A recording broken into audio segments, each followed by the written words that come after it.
there. Hello, everyone. I'm about to call. I'm gonna call the group.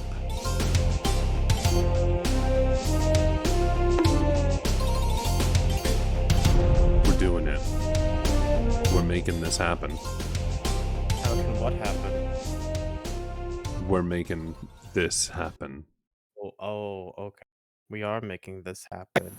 We're going to do it. Let's be Santa. Shit. Let's be Santa. It's Christmas up in this bitch.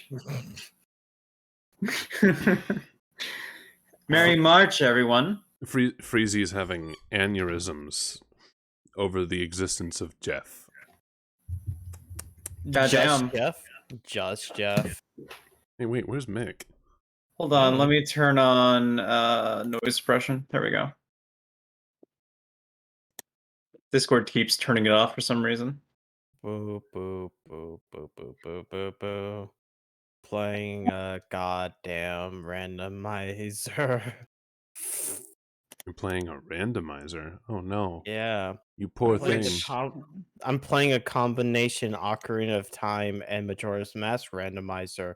Fuck this. Fuck Combination this. Pizza Hut and Taco Bell. Yeah, kind of it's kind shit. of like that.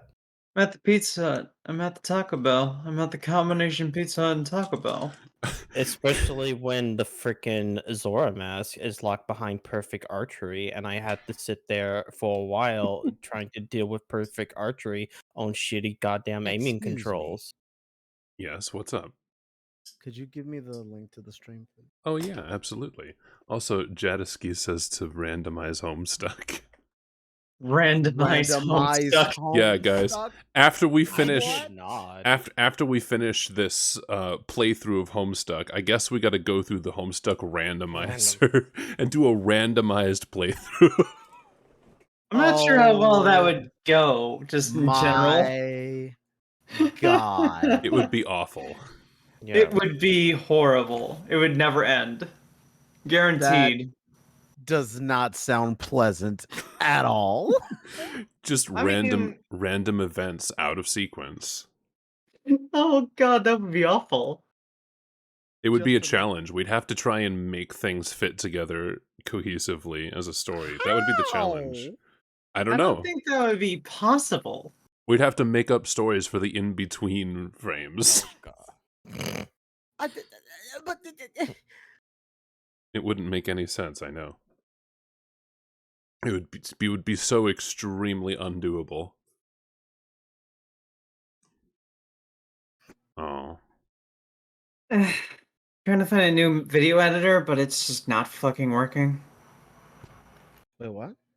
I'm trying to edit out music portions from one of the videos I'm trying to edit up onto YouTube. It's not working. I see. So, Crystal will not be able to join us. Oh, sad. A tragedy. Actually a tragedy. She's, a thing happened, it seems like. Oh, okay. Well, that's actually kind of upsetting then. Yep. Let's see. Looks like Cuban Anubis won't be joining us either. Probably due to some home things. I guess you could say he's stuck at home. No, there's some other. I think it's family. Oh, well, that's less unfortunate. punny. I'm unsure. I'll talk to them in private or some point. But for the time being,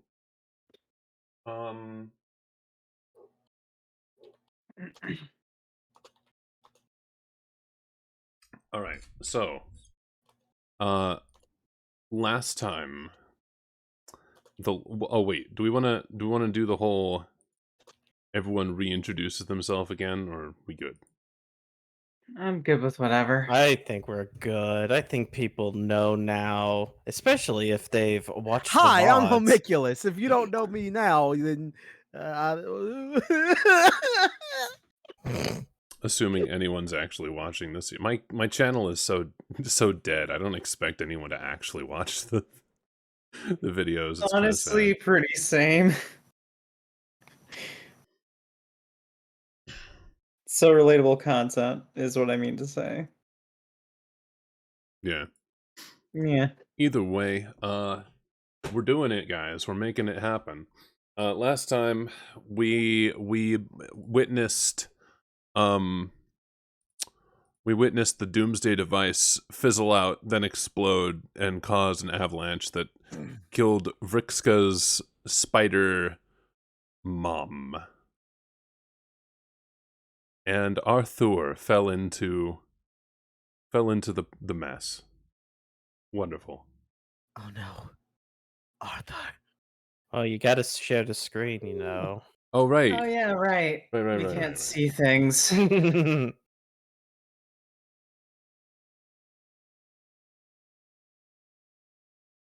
Oh yeah, right. Arthur fucking ate shit and died. Here, I'm sharing the screen right now. There it is. Right. There we go. Now I can pop this out. And I can have this on the other monitor. Oh, And oh don't worry dear. about what's on the first monitor. I'm worried now. Arthur! Okay, yeah. So Anubis is not having a good time either. It's okay. It's okay. It am okay. So, we're back to the story. Poor Arthur. Moments earlier.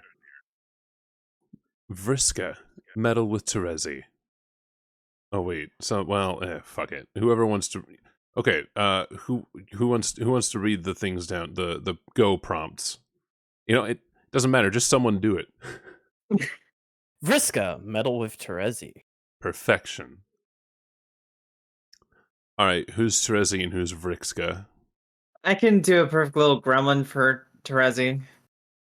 If you want, I can be Vriska. Yeah, sounds good. So here's Terezi. She's being pestered. Here we go. All right. Ah. It looks like tonight we'll have to break our truce, or at least suspend it. Hope you don't mind. Let me go into full screen. There we go. How do you figure that?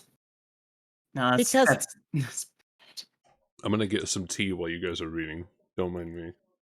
Because tonight we will play a game together for the first time in I don't even know forever. The truce wasn't about playing games together, dummy. It was about not stabbing each other in the back anymore. And stopping the endless cycle of revenge. And above all, not using your powers to hurt people who don't deserve it.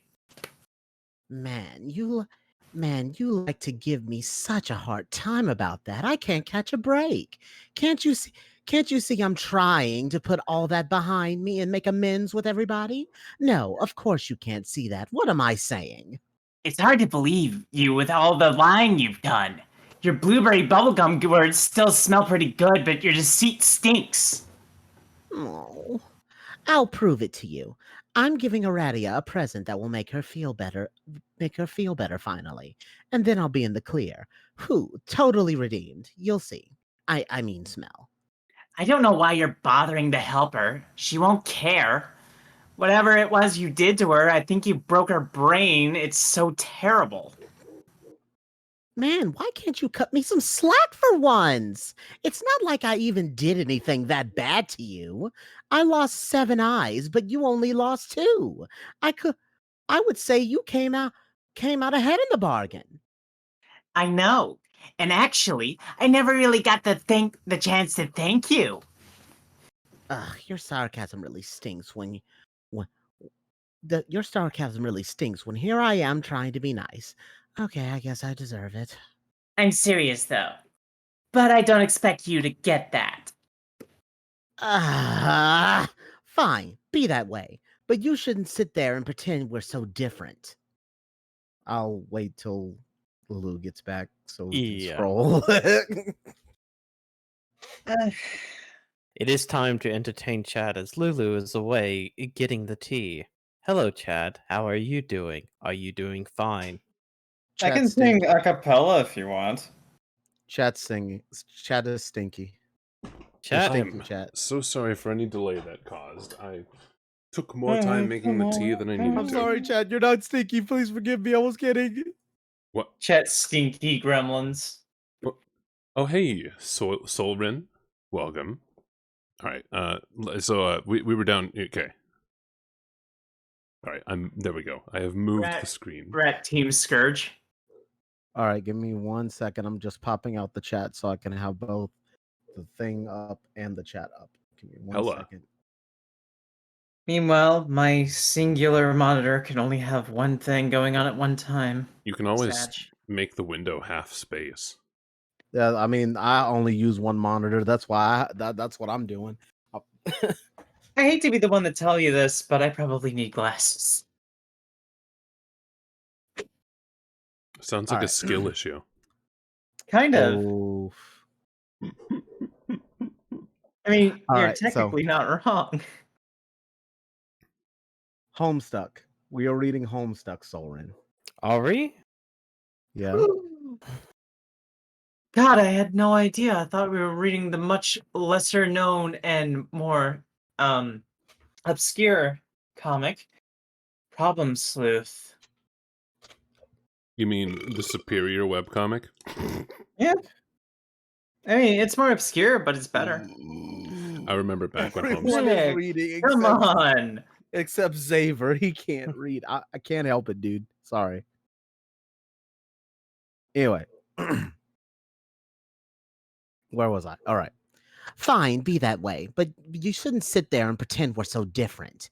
Remember Team Scourge? We can how convenient all that must be to have forgotten. You were so nasty.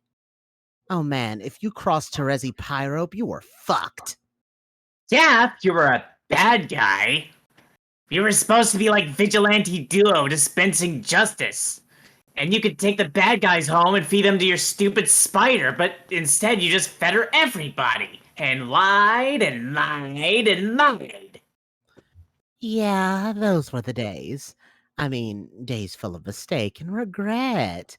But it was still a lot of fun. Watching you dismantle huge teams of floppers with nothing but politics and head games, without even using any special powers. Wow. Meh. Come on. What do I have to do here?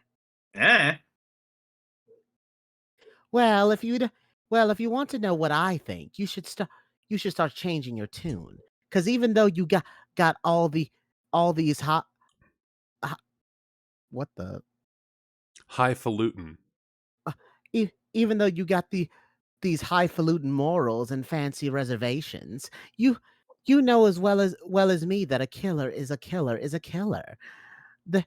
There ain't no changing your ways for good, and one day you're going to flail that silly little cane of yours and not find nothing to do, and find nothing to bump into, and fall face first into shit again, and you're going to do something terrible to somebody and wish you could take it all back, but you can't, and then you'll work hard to win back their trust, and then try and try and try, and you'll see how hard it is. You'll see.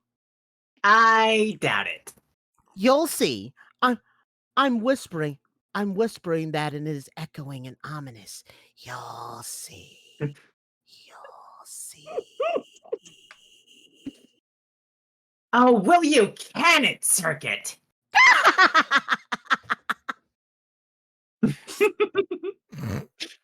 Lamau. Oh, Wait, there's still more.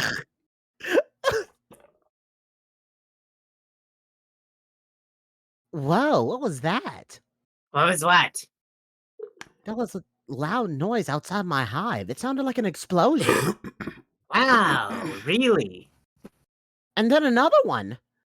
And now something that sounds like an avalanche. Well, if I had to guess, I would say it was probably two explosions and then an avalanche. That dumbass is probably punching robots again. I'll go outside and look. Okay, try not to get burned or crushed to death or anything that would be awful. Oh my God! God forbid you make me happy. You got it. And much earlier than that. How is he? Okay. He can't talk, though. Probably. Or he can't walk, though. Probably never will. Maybe he could be fixed with robo-prosthetics? If you didn't mind getting help from, No. Neither he nor I would have anything to do with those hateful snobs. It was a big mistake. No offense. That's okay. I'm a little too teal for their tastes anyway. I don't see why they'd lift a finger to help him. They hate us both so much. I'm so mad. I hope you're not thinking of doing anything in retaliation. It'll end badly. You should just let me handle it. I'm not scared of her. She can't control me. She tried. It doesn't work. I know, but trust me, if you piss her off, she'll find a way to get you. This is a really tricky... This is really tricky. Just let me deal with it. But it was my fault. I was distracted when I could have helped him. I was too. We were both distracted by the same thing. Yeah. Who was he, anyway? Pretty sure it was Vriska's friend. What was he doing there? Watching us?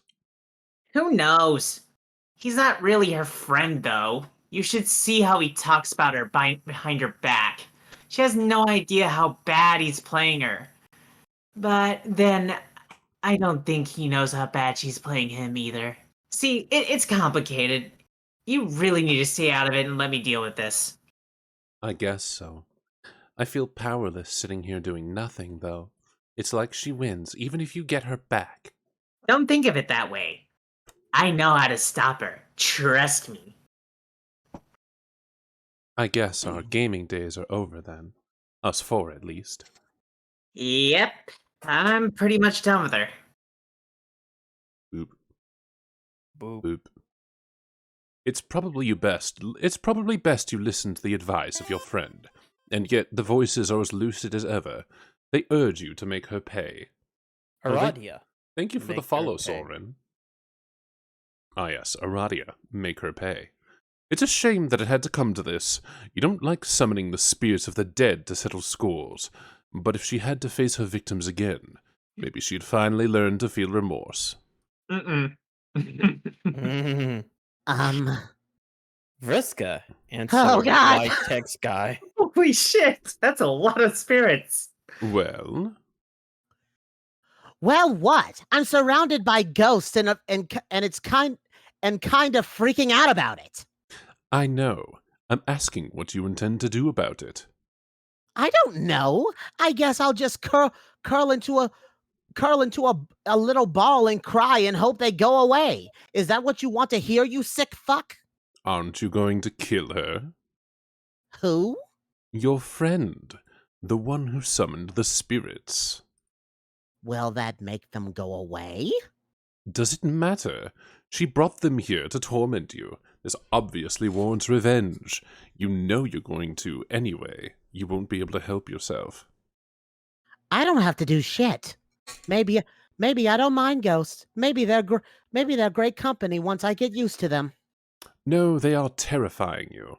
That's the only thing, or there's only one thing to do.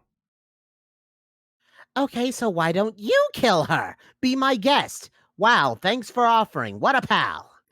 That's not how I work. Oh, really? Well, you seem pretty excited about killing Tavros, too, and you even helped. So I guess that is how you work after all. Not really. All I did was stand somewhere for a few minutes. I just gave you an opportunity to do something you wanted to do anyway. You hated him, remember? I know I did. I still do, I guess. I don't know. But I was never going to kill these people. They were like off limits, I guess. These games were supposed to be fun and serve no other purpose. They were serving a very important purpose. Yeah, okay. You getting off on talking a girl into killing her buddies sure is important, loser. Again, I didn't talk you into anything, nor am I doing so now. You were and are going to do this regardless. I have never placed myself into positions of tangential involvement with events that will bring about my employer's entry into this universe. I oversee the events as they take place, and ever so slightly nudge them into motion when necessary. I'm beginning to think you really believe that. So delusional. You're just a pathetic, lonely gamer who buys into his own character profile BS. The omniscient have no need for beliefs and no room for delusion. You're the dumbest omniscient person I've ever met. So sure you know a lot, but I know for a fact there's stuff you don't know. That's true, but the gaps in my knowledge exist by design. They're the pillars of shadow on which my comprehensive vision is built, necessary pockets of void meant to effecate outcomes I've foreseen, and which will require my influence. Each dark pocket in time will be filled, but I wonder why I waste this nuance on you. Because you need to add more blatant lies to patch up all the holes in your sad cover story. I don't lie. Deception is only necessary for those like you to achieve their objectives. I play with my cards face up. Isn't it funny how during our various matches I can tell you what my moves will be in advance and still win? Yeah, but I'm getting closer to beating you. You'll see. Look at that. The short amount of time I have reserved for arguing with a child is expired. I will go. But maybe you're right. Maybe you are a person with free will and you won't kill your friend. What do I know? Enjoy your hunting. Vriska, make her pay. Ugh. Of course, he's right. Not much point in living with all these moaning spooks just to spite some guy you don't give a shit about. But how do you go about it? Can't control her. It can be difficult to manipulate the mind of the psychically gifted. Let's see, who else is there? Terezi. Forget about it. What about that guy? Nah. Her? Nope, not him either. How about this guy? Unfortunately, you can only control him about half the time. Then again, that should be all the time you need.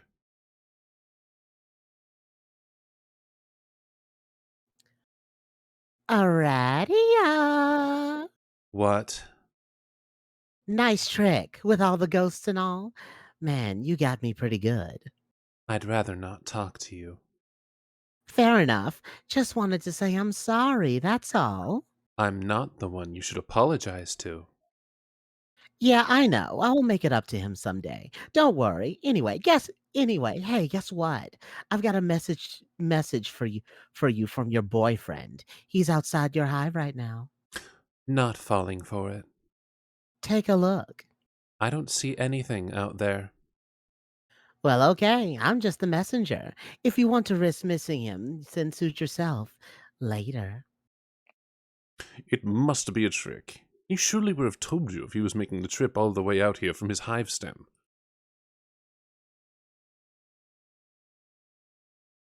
Solix?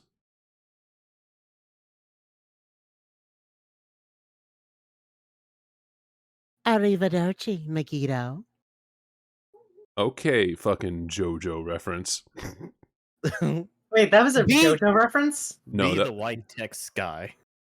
I mean, maybe it was, or maybe JoJo referenced Homestuck. Who knows? I mean, Yeah, nah. technically, Nah. Yeah, nah. Anyway, technically, hear me out on this. JoJo's Mhm. been out since the fucking 90s, so... 80s. 80s. Alright, well, fucking super nerds. what about that specific arc? I don't know how long Part No. 1? Goldwind has No, been out. no. Oh, Golden Wind. Golden Wind. Ah, you're talking about Golden Wind. I think Goldwind came out in, like, the 2000s. No, it's still 90s. Every single Yeah. thing. It was mid 2000s by the time he got to part 7. Okay, so JoJo reference, got it. Be the white text guy. You try to be the white text guy, but fail to be the white text guy. No one can be the white text guy except for the white text guy.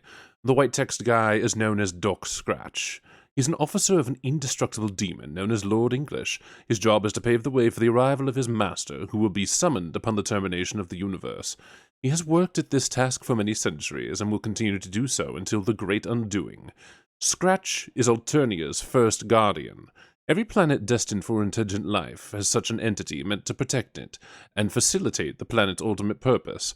A first guardian is typically almost as old as the planet itself, and each has a unique, circuitous origin through the knots of paradox space.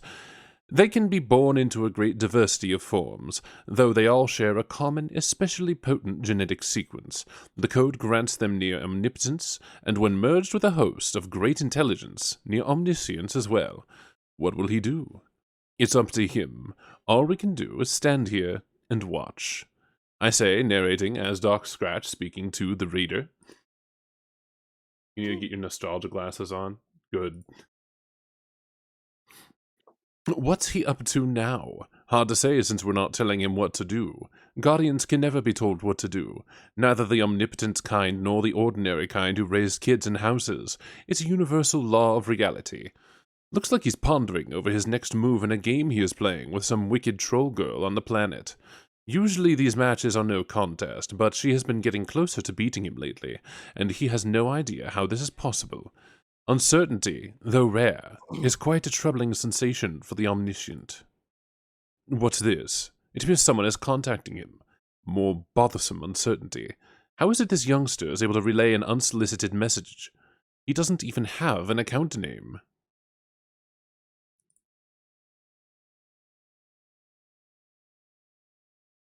Oh, that's me.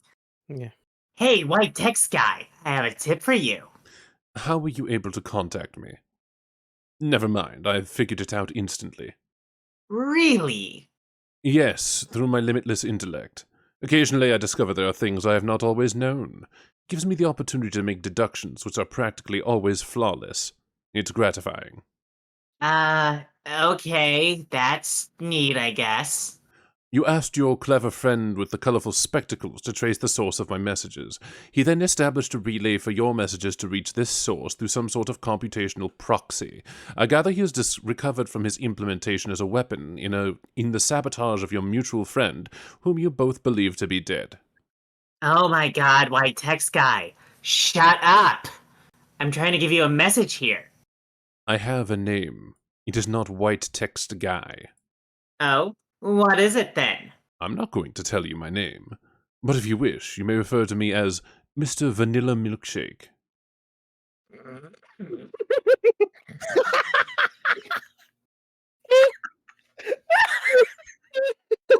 Now, Mr. Vanilla Milkshake, do you bring all the boys to the yard? Hey, yo. At all points in time, constantly. You are so weird. Why would I do that? It is perfectly in keeping with a habit which you will develop in the future. I doubt it. Why? Sounds kind of silly and frivolous. Why do you keep derailing me? You're right, Solix is working with me and we have important business for you to consider. Wait, you said we believe our friend is dead. Is she not? Yes, I said you believe she is dead, and soon you will believe she is not. Both statements are true, and yet each exhibits a trace of falsehood. Stronder's bullshit. Where are we again? You're right here. Alright, thank you. Wow, why did I bother asking? No wonder she snapped. She's got to deal with your stupid riddles all the time. Anyway, can you just help me get revenge so we can call it a night? Why would I involve myself in your paltry feud beyond the extent I already have? I believe the need to exert such influence has come to an end. Because you'll want to, when you hear what I have to say. I doubt it. Haven't you wondered how she could come so close to beating you in games lately? Honestly, I'm surprised you haven't deduced it yet. With your shiny white super brain. It's disturbing, but sometimes that is the nature of these hollows in my perception. It feels a bit like dark water sloshing about the cavity in my head. What do you know of this? She's cheating. She always cheats if she can find a way. Lately, she's been using the same advantage she uses against me when we play games. But she told me about it, and she tells me lots of stuff that probably. Okay, she tells me lots of stuff like that to rub it in my face. But she never risks telling you. What advantage is this? Hold on, I have to talk to your partner in crime for a second. I thought you were hers. Terezi, orchestrate demise of the wicked. She went too far this time and she knows it. I got this. She's got to pay. Justice is long overdue. The only sad part is how easy it's going to be. It will take no skilled manipulator to orchestrate her downfall. She's a waste of your talents. Terezi, contact partner in crime. Hey, Vriska, anything to say? No. About what? About killing her after you said you wouldn't? Oh, that? I thought we were done talking about that. We concluded I messed up and I'm completely horrible in every way. I can only feel so awful, you know. Here, I'm banging my head against the desk now. Bang, bang, bang. Are you happy? Not really. Ugh, what do you want from me? I'm not sure. I guess I'm looking for some reason to change my mind. I don't know what you can say that'll do it. I sorta hope there's something, though. You should lighten up a bit. Maybe even congratulate me. Wow, great job, Briska. Single-handedly taking out team charge like that. No more competition from those low-class clowns. Nah, that wasn't it. Oh well, change your mind about what? What are you going to do, Pyrope? I was probably gonna kill you. You mean from your tree, with all your amazing powers? Tell me, what sort of powers do tree girls have? Swinging from vines and stuff? My tree doesn't have vines. Sometimes I let other people swing from the ropes, though. Yeah, anyway, you'll be dead in a couple of minutes. Yeah, right. Complete and total muscle bee shit. If you don't believe me, why don't you consult with your little advantage? It seems to have all the answers. I don't need to do that to know you're bluffing. Yeah, but you're gonna anyway. Addiction's a powerful thing. See ya. Vriska, consult little advantage. She can't be serious. What could possibly lead to your demise in a matter of minutes? What could it possibly be? You consult with your magic cue ball, an extremely rare treasure you recently plundered from an ancient crypt, and one of many rumored to be hidden across the globe. Each at one time belonged to the strange and powerful man fabled to live on the Green Moon, but have since managed to escape his vision. It is said to make predictions with alarming precision and specificity. Unfortunately, it lacks a portal on its surface that allows you to view the prediction. So, who could say for sure whether its predictions were accurate? It would require someone with X-ray vision. Or, just maybe, someone with vision eightfold. You channel your powerful eyesight through your customized lenses and whisper to the faithful little circle, should you be worried about Terezi's threat. Terezi informed Mr. Vanilla Milkshake about his missing orb. She has what? Shit! Okay, little ball, fine. If you're so smart, then answer this. How is it going to happen? How?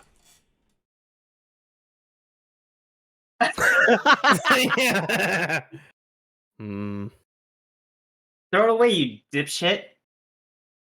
Yep, that's gonna do it. In the aftermath Boom. of more recent misfortune, boom, boom. No! One retrieves his dead custodian from the rubble below. Another finds her struggling to survive. You guess you've got to put her down. The question is, do you have the luck to get it done? Would a sufficient roll even qualify as good luck in this case? You don't know. Vriska, roll. Maybe the dead girl is onto something. Maybe the only way to beat your bad luck is not caring about the outcome. 7 of the fluorite octet land, narrowing the field down from the full 8d8. 1 tumbles through the air. It will decide among the 8 remaining techniques. Guillotine de la Marquise. Well, Au revoir, Spider-Mom. Collapse. Your mercy killing triggers another avalanche. More rotten luck. You've got to be fucking kidding me. Vriska, what's her deal?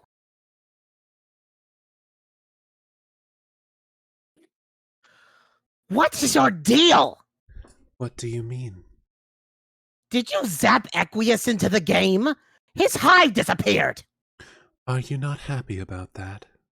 Hell no. I was supposed to get your surprise present from him. That he was keeping for me, but only temporarily. And then we were going to jump into the game together as co-leaders, remember? You were about to be killed by his hive. Proceeding with that plan wouldn't have made sense. We certainly don't need 2 dead players. But you knew this was going to happen. You were planning it all along. You're planning all of this. I know a schemer when I see one. Yes, it was the plan. It had to go this way. No, it had to go the way we said it would. I was going to give you the present I convinced him to make for you. Me. It wouldn't have got made if not for me. And then you could have a body again and everything would be fine. Then we could go back to being friends again. Were we ever really friends? Yeah. I don't know. I felt like we were, even if you didn't think so. I guess I'm not very good at acting like a friend or saying stuff like, "Hey friend, you're my friend." It doesn't really occur to me. But we were. Why would you play with me? Why would you play with me if you didn't think that I was your friend? I don't remember. It doesn't matter. Barf. More of this apathetic baloney. Why don't you cut the ghost girl act already? I get it. You're dead and spooky. Ribbit. Okay. Pretty odd. Sorry. That's cool. You can rib it if you want. In a weird way, it almost makes you sound normal. So what now? I guess you and Equius co-lead since he managed to usurp me. The cunning bastard. I guess I follow you into the game instead. Fine by me. I'll follow you guys. Just give me my orders, boss. No. You're not on the blue team. Oh, what the fuck? You were never going to be. I get it. I finally see now. This is your revenge. You finally did it, Megiddo. You got me pretty good. Well played. It's not revenge. You were always supposed to be on the red team. You'll believe me later, when you wake up. What a load of shit. You've been plotting your revenge since day one, and I fell for it like a sucker. Can't say I blame you.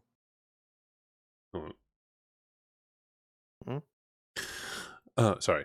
I've never thought about revenge at all. But why not? I killed you. I don't care. Ah, you're so infuriating. Why can't you just hate me? It would be a lot easier that way, or at least feel bothered or annoyed or something. God, why should I just rip my heart out of my chest? Maybe I should just rip my heart out of my chest and pound it into a bloody pulp here on my desk with a super strong robot arm. Pound, pound, pound, pound, pound. Look at that. More No, nasty no, blue blood. no, wait, hold on. There's 8 of those. Wait, yeah, there's 8 of those. Remember, it's 8 times. Oh. Pound, pound, pound, pound, pound, pound, pound, pound. Look at that. More nasty blue blood all over me. Why not? Might as well open the floodgate and Paint. oh right. Paint my whole hive with this so enviable cerulean swill, because clearly it's up to me to feel emotions for both of us. You miserable soulless witch. Wide eyes emoji. I hate you. Hate you. Hate. I only regret killing you because it made you so boring. Sorry. I don't want to be on the red team. It's full of jerks who just think I'm a big jerk. They need you, though. And it's where you need to be. Carcat will be in touch with you soon. Oh God, I can't wait for that conversation. Also, if it's of any consolation, the teams are meaningless anyway. What? Why would that be consolation? It's more vague, spooky nonsense. Fuck you for me trying to help you. Fuck the blue team. Fuck your conniving. Fuck Equius's double dealing and the stupid muscle beast he rode in on. And fuck you for saving my life. Fuck you!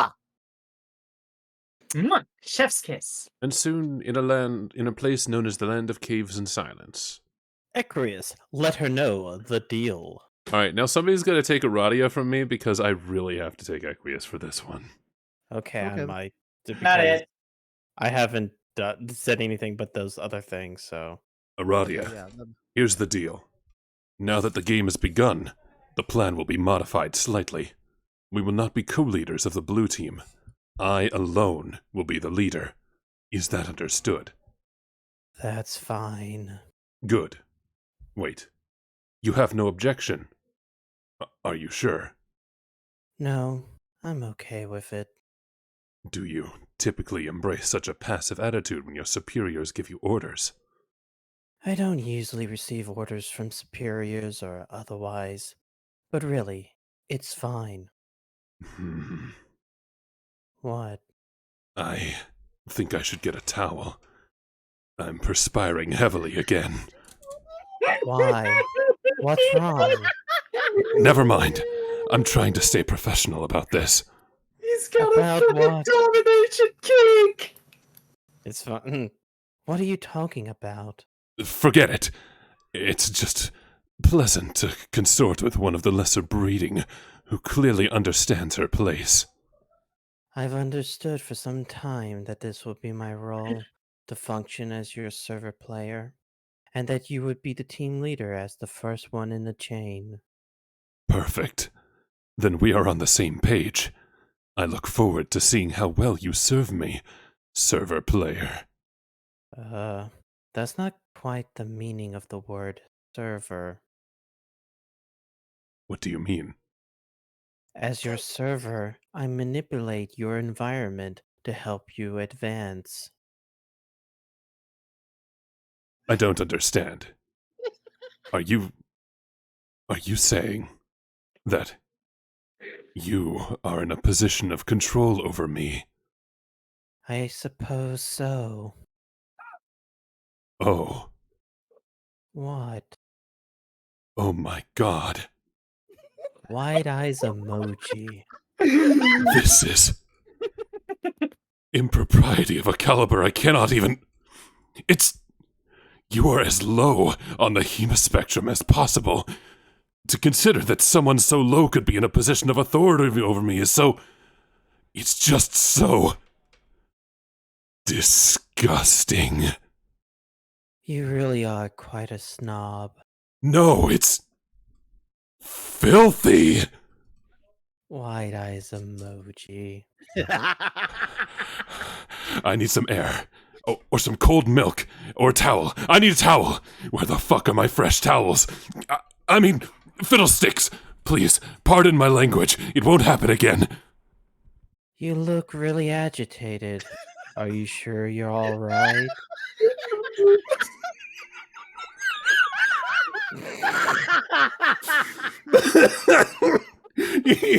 Vibrating. Vibrating in perspiration. I'm fine. I'll be fine. I just need to breathe. And to break something, possibly. Break something. Yes. It helps me relax. Oh, I think I understand. Do you? I like breaking things. I didn't used to, but now I do. It's fun. Hello? Are you sure you're okay? Yes. You really do look like you're sweating pretty hard. I just need a blasted towel. Wherever did that Arthur get off to? Maybe you should break something to try to calm down. Perhaps. Do you want me to break something? Whoa. What? I could break something if you want. Do you want to break something? Kind of. I, oh, okay. Oh my god! Fucking wimp! Aqueous, I'm about to throw an absolution trap through your wall. A heads up. Ablution. Ablution, I know. Even Yes. Yes, that was wonderful. it was pretty cool. Could you please refrain from dipping into the vernacular of commoners? In fact, this is an order from your leader. Call things by their proper names. What? You want me to call it a bathtub? That sounds ridiculous. Nevertheless, do it. Fine. Now, could you please, do that again? What? You want me to throw the trap through your wall again? I mean, the tub. Yes. Is that an order? Yes. Wait. I don't know. What don't you know? Maybe I don't want to order you to. Maybe I want you to do whatever things that you want to do. I really have no idea what you're talking about. You could cause quite a bother for me with the power you wield. I can do nothing to stop you, peasant girl. It's so magnificently depraved. Jesus Christ, he's like a fucking 1870s aristocrat encountering a peasant girl for the first time. I'm This is also some- about to this regret is some something. I'm about to regret something. This is some straight Frollo and Esmeralda shit right here. Yeah, it is. You are so weird, and this is coming from a ghost. Ribbit. Oh, that was so fitting of you, Xavier. Shut up! What was that? Are you role-playing now? Stop. It's unbecoming. Sorry. You're better by that. And by better, I mean worse. Much, much worse. Downright coarse and degenerate. Just reprehensibly sordid. Wide eyes emoji. Actually, yes. The chat, You- Freezy, he said yes. He riveted. Let's go. Saver is a fraud, confirmed. I am only reading what is on the screen. But it came so naturally. I can't. No. I can't wait for him to say this last say this last bit at the bottom. I can't wait. Oh. I'm so excited. I wish I had set up something earlier. I wish I. You may roleplay and proceed to deepen this already irretrievable debauchery. In fact, I command it. I command you to have free will and do as you please, and continue being bothersome and unpredictably destructive. I mean, if you want. Oh, this line. I'm not really role playing. I'm part frog. Someone But put that. shut up! I will erase everything. But I knew it. I knew it. It's confirmed. Someone Xavier's put frog. that. guess I can break some more stuff. Ribbit. Freezy, are you gonna clip that? You gotta fucking clip it. Yes, We must have visual proof. yes. Rip it again. I can't really control the ribbits. I will make haste through this mysterious realm and find your gate. It will pose no challenge for me at all. Yeah, I know. I will then give you your new body, and you may take your rightful place as my subordinate. Sure. Actually, now I'm beginning to wonder What? whether I want you to be my subordinate. I hope this doesn't sound too strange. Everything you say sounds strange. Maybe I would like you to be the co-leader again. Okay.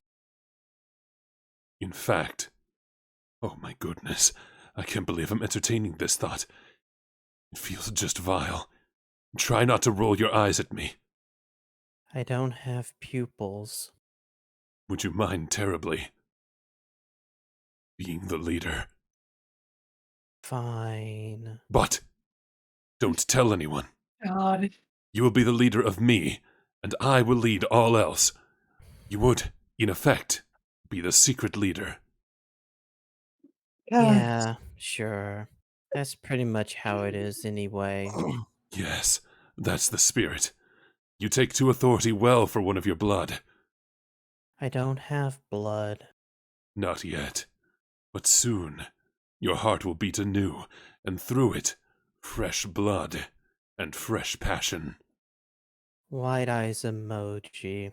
Wow. Can you just bring me to the robot already? On my way. Say the line. I Dom- did. I said line while y'all were talking, so haha, go Sol- away. Solren, there's Please proceed to the second gate. Solren. There's no Say light. the line, Xaver. There's no light switch being flipped. It's just a strobe light.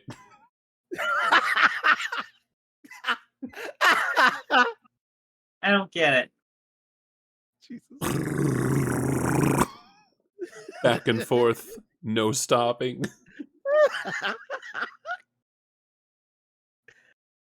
Strong jump. He just literally. fucking eats himself. Remember, every other player had to fucking build their houses up. He just kind of walked up onto the roof and. Also, the giant in the background. He's just fucking watching because he's just confused. God damn. Ruin. Question. Do you think One Punch Man ripped off Aqueous?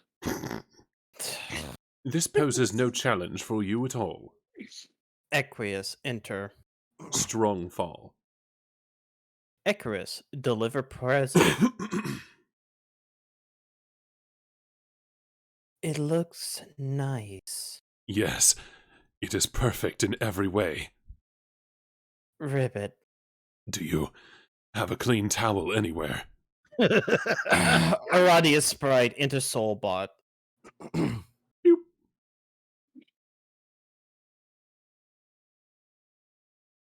I think it suits you much more than the form of a levitating, ghostly amphibian. How does it feel? It feels different. Okay, but I mean, do you feel anything else? Any sort of stirring sensations? Stirring. Yes, such as sensations which may be stirred by flowing blood and a beating heart. It gave I'm not me a sure. rock hard cock. Freezy. Can you detect anything within you might describe as smoldering passion? I mean, just out of curiosity. Wait. What is that? What? This feeling. Oh god. Oh my god, what did you do? Did you program this robot to have feelings for you? Romantic feelings? Answer me, blue blood scum. Yes. It's a chip in your heart. Is that not okay? Get it out. I guess I can't. Uninstall it if you would just... Get it out. Sorry, I'll... Get it out, get it out, get it out, get it out, get it out, get it out, get it out, get it out, get it out, get it out, get it out, get it out, get it out, get it out, get it out. I lost count, so I don't. Oh shit.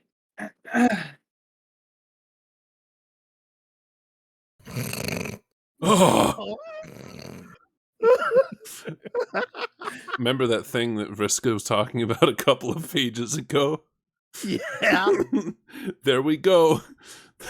Reference full circle. The circle of is it the circle of the circle of stupidity is complete. Scream. Oh,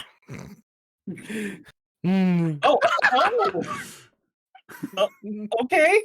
Confusing, but interesting. That was like, huh? Nintendo, update the wall. The fucking coordinate wall. Is this where shipping started? I feel like this is where shipping. No, shipping has happened way before this. You consult your shipping wall. Clearly some changes on order. You must admit you didn't see this one coming, even with your remarkable matchmaking acumen. You should probably recolor all the Iradia panels so she looks like a robot, too. It is a major commitment keeping up with all your ships, but it is worth it. Carcat, recruit Vriska. Alright. Okay, this is gonna sound preposterous given our last conversation, and I guess practically every conversation preceding it, but I'm probably gonna have to do something completely disgusting, like apologize. And even though I'll hate myself for it, I will totally mean it. I promise. Like, really, really mean it. You're going to ask me to join your team, aren't you? Yeah! How did you know? I don't seem to have much choice now. Iradia kicked me off the good team. Aradamy. Aradamy. That's what it sounded like you were gonna say. Grey's Anatomy. Grey's Aradamy. Wow, that is great. Wait, sorry. No, wait. I don't have to apologize. That's right. You have no choice now. I apologize to myself for offering you a shitty, meaningless apology. Apology accepted, Carcat. Let's bury the Thresher with a totally platonic bro bulge bump. Bump. Ha ha ha ha. You dork. Do you really think your usual pedantic quips are going to bug me now? I'm not trying to bug you. I'm trying to get you to join my damn team. Now step in line, Circuit. I was just betrayed and abandoned by my two accomplices and best pals, and on top of that, I'm soaked in the blood of my blood of my lusses, which I just had to decapitate myself. So listening to a crabby asshole be all tickled with his own mediocre retorts isn't going to spoil my evening. Oh hey, Red Mage Lala, thank you for the raid. You guys missed the best part. We had more Equius. Yeah, that was And, a good part of that. And we got Xavier to admit that he was part frog. We don't do anything. We didn't do shit. Yeah, we did. Continue. They were admitting to being a frog. No, you didn't. And ribbiting copiously. You riveted like 3 times. It was great. Yeah. I have regrets. Okay, well, sorry to hear about that, but I mean, you can just dump her carcass in the kernel and bring her back stronger than ever. Wow. Good to know, I guess. Now, why don't you hop in the trap, or hop in the, yeah. Now, why don't you hop in the trap, wash that nasty blue shit off, and join our fucking session already? What? It's so rude to dictate hygiene procedure to a lady under any circumstance, even for douchey loudmouths with delusions of leadership. Maybe you should try to think about the dumb things that fall out of your protein shoot for once, Vantus. Blah, blah, blah. Now my shoot is doing a fucking stellar impression of something that doesn't give a shit. Anyway, You know my blood is the prettiest, and you'd obviously kill to have it. No, it sucks. Totally happy with mine. Nice try, though. BS. Why would you hide behind your lame gray anonymity then? You do realize everyone thinks that's totally lame, right? It's nobody's business. I don't see why it should be a matter of public record. I'm not gonna wear that shit on my sleeve like you do, literally and figuratively. It's private, so everyone can go point their probing busybody sniff nodes up their own impertinent seed flaps. Fine, like anyone really cares. It's probably lame. It's just lame and insecure. Why don't you tell me what I've got to do? Why don't you tell me what I've got to do here? I await instruction from my big shot A-blooded. A-blooded leader. Okay, first things first, you've got to connect with Tavros quickly and get him in the session before he gets killed. What? Can't someone else do that? No. Why? What's the big deal? Just do it. But I hate that guy. Who cares? This is your command decision? Getting someone who hates a guy to save his life? Pretty weak, boss. Why do you even hate him? It's fucking ridiculous. If anything, you should pity him, especially since you were the one who paralyzed him. I know. I don't really understand it. It's just a really special kind of hate. It never goes away, and it doesn't make a lot of sense. This is kind of a weird time to be confiding in me about your feelings of black romance, but okay. Oh God, what? I mean, if you're really implying Tavros is your kismesis, I think you're braying up the wrong frond nub. Both parties have to hate each other equally. I mean, like, true hate. Maybe your feelings come somewhat close to fitting the bill, but I don't think he can hate anyone. It's weird. He's kind of broken in the head. Fuck, what are you talking about? I think this subject is beyond a lot of people's grasp, but I know a lot about it. Nobody ever really wants to talk to me about it, though. Whoa, really? Oh, no shit, really? Okay, most people who haven't had their lobe stem cauterized are capable of feeling the two primary emotions, hate and pity. Pity is, of course, just the toned-down version of the central emotion, hate, and all the nuances of pity manifest as various other kinds of feelings, like whatever chemical reactions trigger mating fondness or the mysterious forces that are behind more allegiance. Carcat, holy fuck. So boring. A well-balanced person is going to have a good distribution between hate and the various pity humors. Having a good balance keeps all the emotions sharper. See, I think that's your problem. Oh, I hope you know. I already wore out some good note-taking pens all day. All the pens, all of them. See, my hate is like a finely tuned instrument because I'm aware of these principles. I could hate a hole in paradox space itself, straight through to a new reality fresh for the hating. You don't even know how much I'm laughing at this. But see, you're too heavy on the hate side. Or at least you pretend to be, which is maybe worse. You aren't reading anything I say, are you? You just want to talk.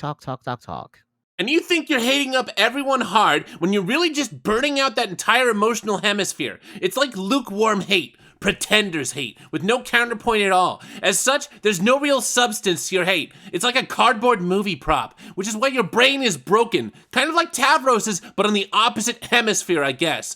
Or maybe your broken brain led to an imbalance in the first place. I don't know. Whatever the case is, you're kind of emotionally screwed, sorry to say. Your hate's too dull for a proper kismesis, in my opinion. And I don't see anyone chomping at the bit to be your morail, honestly, unless there's someone out there who would bother actually pitying you and landing a mate sprit? Seriously, like, that would be... that would even interest you. Basically, any feature of your emotional profile that usually made someone viable in the red rum department must be totally fried. Your black rum potential's probably toast too. Hey! Are you there? Oh, yeah, I started tuning you out. Are you done? No way. I could go on. This is fascinating. Tell me how the fuck this isn't fascinating. Did you learn all this crap from your awful romance movies? They're really intriguing sociologically. Incredibly complex, sophisticated stories. You wouldn't get it. Hey, asshole, stop watching movies for girls. What part of intriguing sociologically don't you understand? Also, they're awesome. Shut up. Okay. Man, just let me connect to the stupid boy dumb fuck so I don't have to listen to this anymore. Yeah, okay. Oh, wait! I never even got to the damn point! Ugh, what is it now? I didn't need you specifically to connect to Tavros. I mean, I could get any schlub to do that. You just have to get in here ASAP because I really need your mind powers. You do? I mean, obviously you do, duh. What for? I ran into someone else. A sort of double agent, I guess. His name is Jack. He has some inside information about his kingdom. He wants to work together with us to overthrow the Black Queen. So I said okay, and now I need your help. Okay, I can try. What does he know? He recently got hold of some intel regarding a weakness in the Queen's defenses. I don't know any more than that, but we've got to hurry and get started on this thing, or it could get kind of awkward. Awkward? What do you mean? I mean, he's just standing here now, waiting for me, I guess. Menacingly! Wait, but it's okay. I think he's pretty much settled down. Settled down? Well, he stabbed me once. Oh, only once? Are you sure you should trust him? I don't know. No, I don't know if I would, but hey, I'm not the leader. No, it's cool. He's cool. It's fine. I don't really mind the stabbing. It was all a misunderstanding. Well, okay, I'm pretty sure he meant to stab me, but I think it's kind of more like the way he greets people. This game is so stupid. In any case, I think he's probably all stabbed out. Whew, oh man, since you're bleeding, I should ask Terezi what color your blood is. Good luck with that. She can't see me or smell me or anything. I'm way out of my hive, somewhere else on the planet. Okay, then I'll ask Jack. No, Jack won't tell. I made him promise he wouldn't tell. Damn it! Stupid, lousy, tight-lipped, stab happy double agents. Doesn't Trollian have some kind of viewport feature? Yeah, but I'm pretty sure only Solix knows how to set that. And he's been incommunicado for hours for some reason. Anyway, that whole feature seems totally invasive and largely pointless to me, so just forget it. Yeah, okay. Here we are about to embark on an espionage mission. A spying tool sounds totally useless. Another great point, Captain.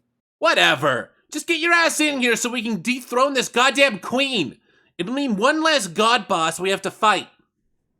Fine, I'll be right there. Just try not to lose too much of your mystery blood and die. Ah! Jack, a few minutes ago. Bleeding. You find the kid you've been looking for. He's got a pretty sharp tongue and can't seem to keep it sheathed. You should learn up front you're no stranger to sharp objects yourself. He still won't shut up. He doesn't seem to care about the wound. He's just going on about the freakish color of his blood. Doesn't want you to look at it. Just look away, he says. You've got to admit, now you're curious. Jack, look at knife. You don't see what the big deal is. Nothing special. This kid's out of his mind. But he's still blubbering on and on about it. It seems he's the only one of his kind with this mutant candy-red blood. An outcast. He thinks he was put on this planet covered in an ocean of his own blood to be taunted. Punished for something. Saddest story you ever heard. Got to do something to shut him up.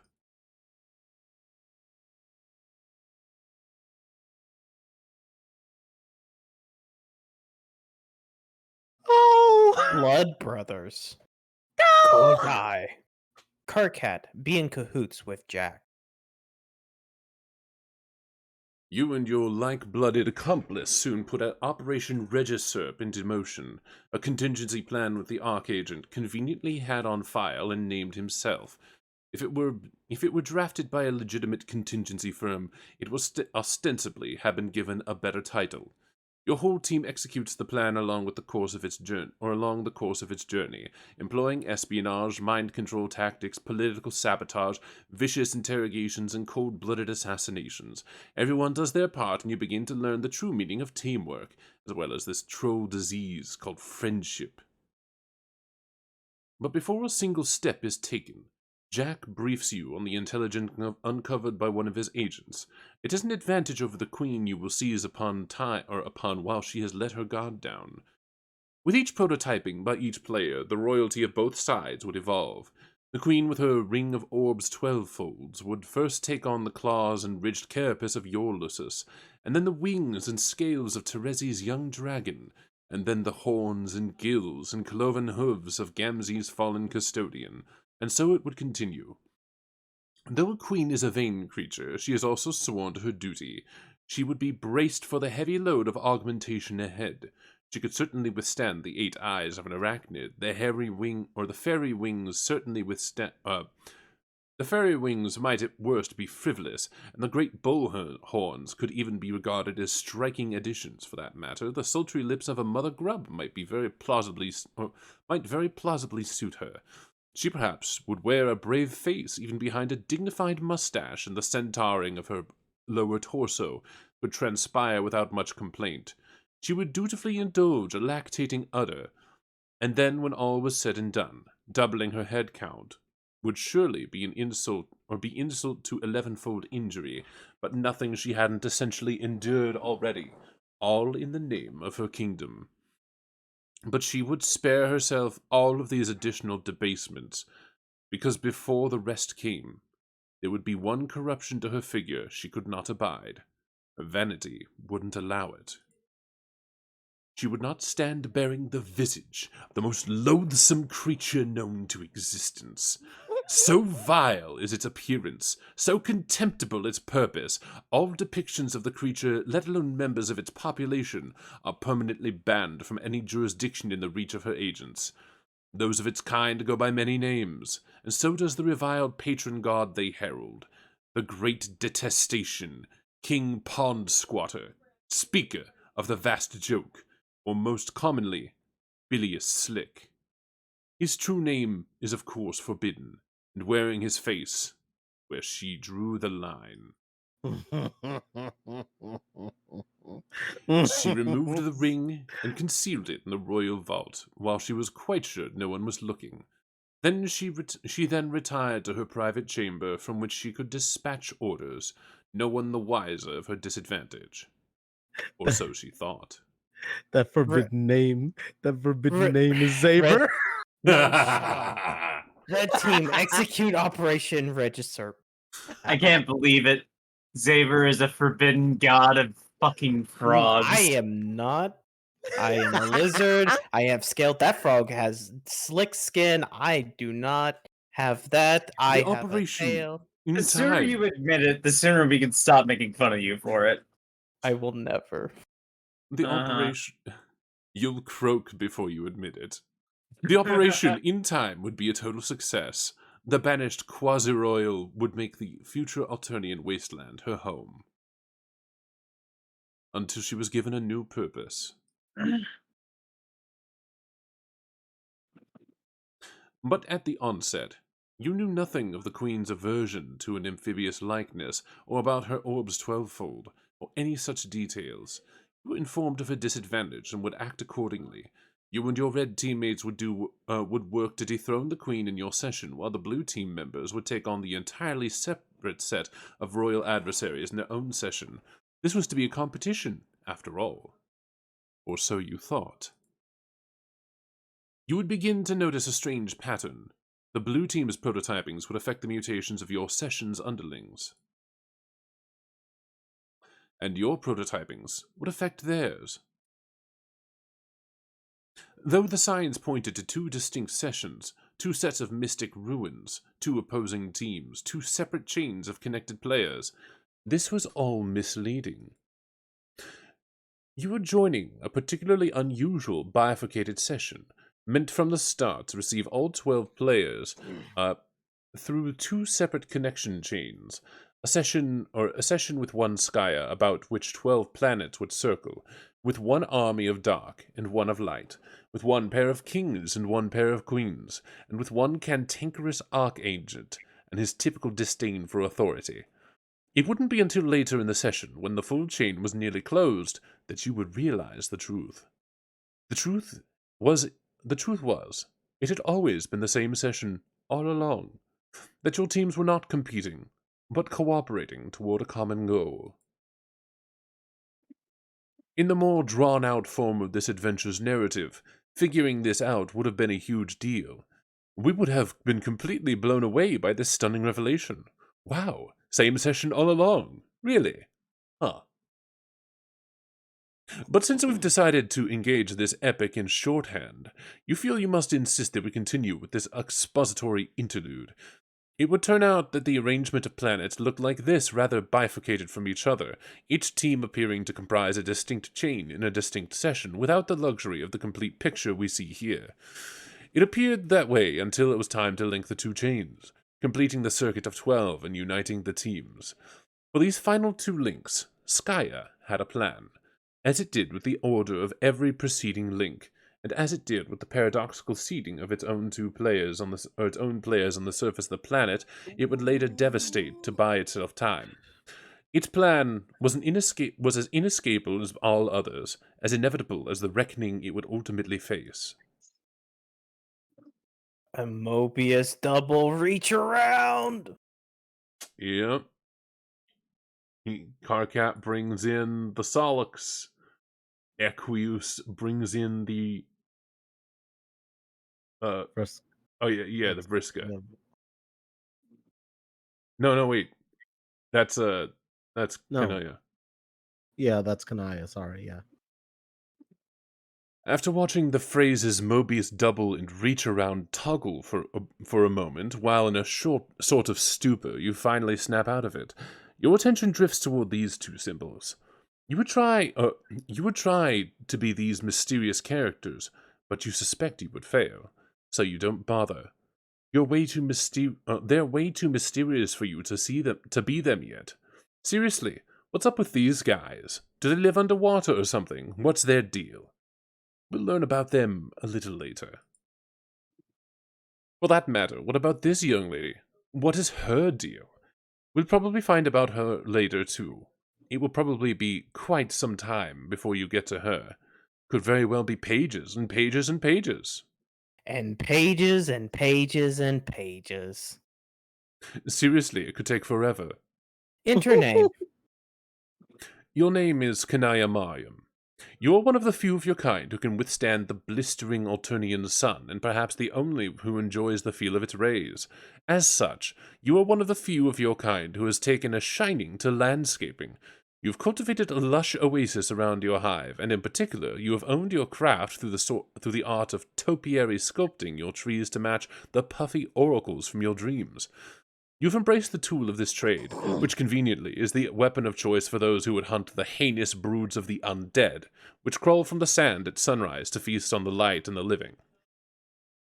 It would be convenient if you actually hunted them, but it is of course far too dangerous, every bit as suicidal as attempting to poach the terrible muscle beasts who roam at night. So you indulge in your bright fascination with the grim through literature. Just before the sun goes down and you join your flora in rest, you immerse yourself in tales of rainbow drinkers and shadow droppers and forbidden passion. You're one of the few of your kind with jade green blood. As such, you're one of the few who could be selected and raised by a virgin mother grub, an event so rare as to elude documented precedent. She would defend you from desert threats, and though her life would be short, in time, you would assure her of progeny. You're one of the few of your kind whose affection for the aesthetic strongly overpowers instinctive regard for the utilitarian. As such, you're one of the few of your kind who has developed a zeal for fashion and design and lively, colorful patterns. You decorate your hive with flora and fabric, as delicately or as aggressively as inspiration demands. You're a seamstress, or a rag ripper, or a tree trimmer, or a lumberjack, whichever you care to be, and your unique hive is equipped with a great supply of advanced technology to accommodate your interests. The technology, and indeed the hive itself, were all recovered from the ruins nearby when you were very young. Excuse me. The seed of your hive was deployed on the volcanic rocks beneath the sand with the assistance of your Lucis and her remarkable burrowing skills, and you have lived there happily together ever since. You know the ruins and the hive, and everything here that is not sand and rock originated from the world of your dreams. You also know that one day you will visit this world while you are awake. That day is today. Your troll tag is Grim Auxiliatrix, and you tend to enunciate each word you speak very clearly and carefully. What will you do? Kanaya, equip chainsaw. What chainsaw? You're quite sure there is no chainsaw leaning on that bookshelf. There is, however, a tube of lipstick on the floor. Kanaya, fine, equip that then. All right, let's settle down. No need to get hysterical. Oh, there goes your wardrobe afire again. Never a dull moment in fashion when the randomized cycle is on. Kanaya, apply. You can choose between your trademark jade or black, even though a troll's lips are naturally black. But they can always be blacker, and a lady with a true sense of style knows this. In any case, you think you'll mix things up and go with green for a while. Kanaya, answer CC. Who wants to be, who wants to be who? Try if no one else wants to. Who do you want to be? The fish. All right. Let me get into proper pitch. Hello! Hey. Kanaya, hi! Glub, glub, glub, glub, glub. You seem more excited than usual. Or less. I can't tell. Help me tell without saying glub. Glub, glub, glub, glub, glub, glub, glub, glub, glub, glub, glub. I'm going to type this face now. Even though no one knows how to make a mouth do a question shape like that. Sorry. I can't really control the glubs. Yes, you can. But that's fine. You can glub to the content of your collapsing, expanding, bladder-based aquatic vascular system, if it means you are excited about something. I am excited.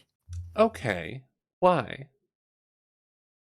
Everything we're about to do next is exciting. It's always exciting. I'm excited. Achoo! It looks like one of your letters got away from you. Yeah, I really launched that one. You forked an innocent D loitering over there by the shout pole, minding its own business. Glub, glub, glub. Hey, let's stop being retarded for a moment. Yeah, sure.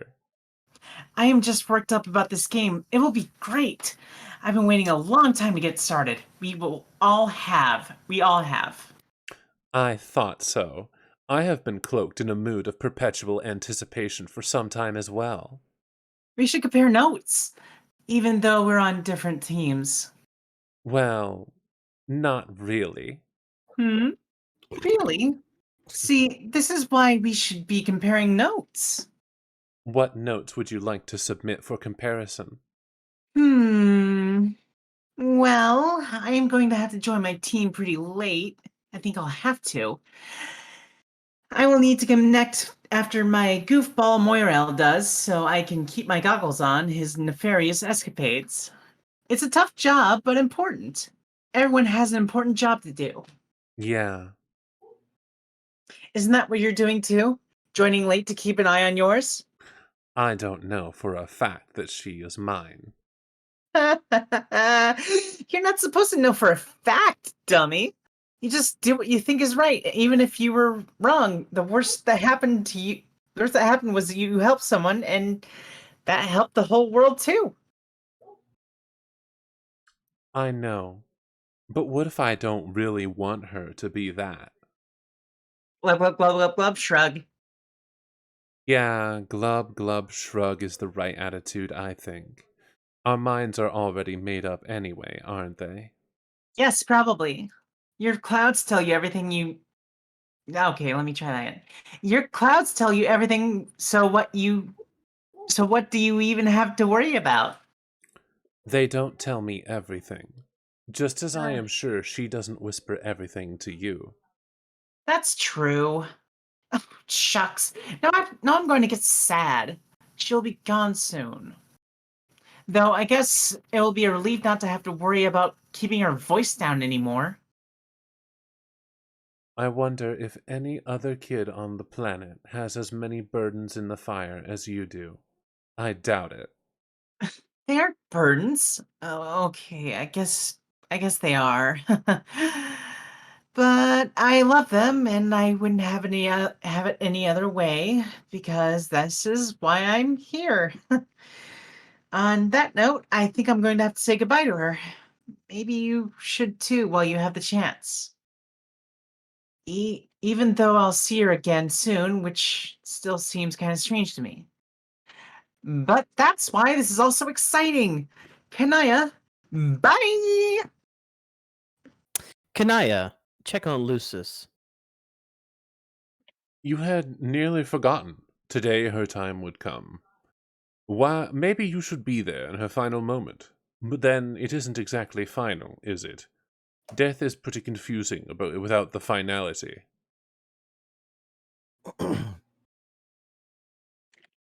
It's too late. You'd better change back into your work clothes. No point in getting a good dress dirty. Kanaya, go downstairs. She brought you this far. Now to live up to your end of the bargain. Kanaya, operate.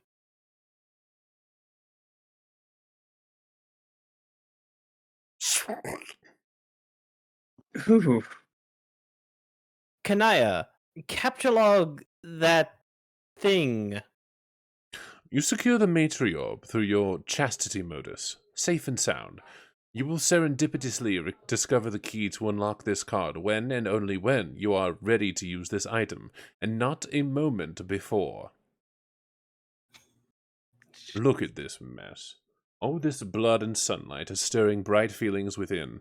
You often fantasize about being a true rainbow drinker from your literature. It would be a life of darting between the shadows, of persecution and being misunderstood, and of romance. You would drink heavily from its multicolored well, and the hemispectrum would be your wine list preceding the great feast of passion. Surely it couldn't hurt. While no one is looking. Kanaya, just a taste. Come on, do it. Blah. Kanaya, meddle with Moyoel.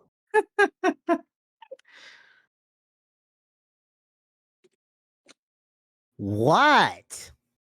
Just wanted to know, is Ulysses dead yet?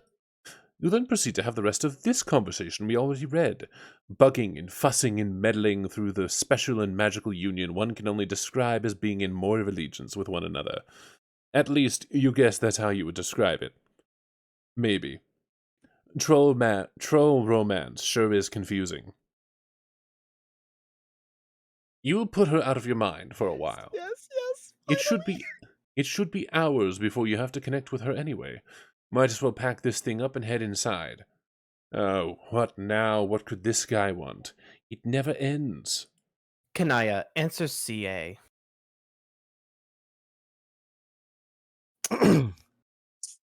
Oh no.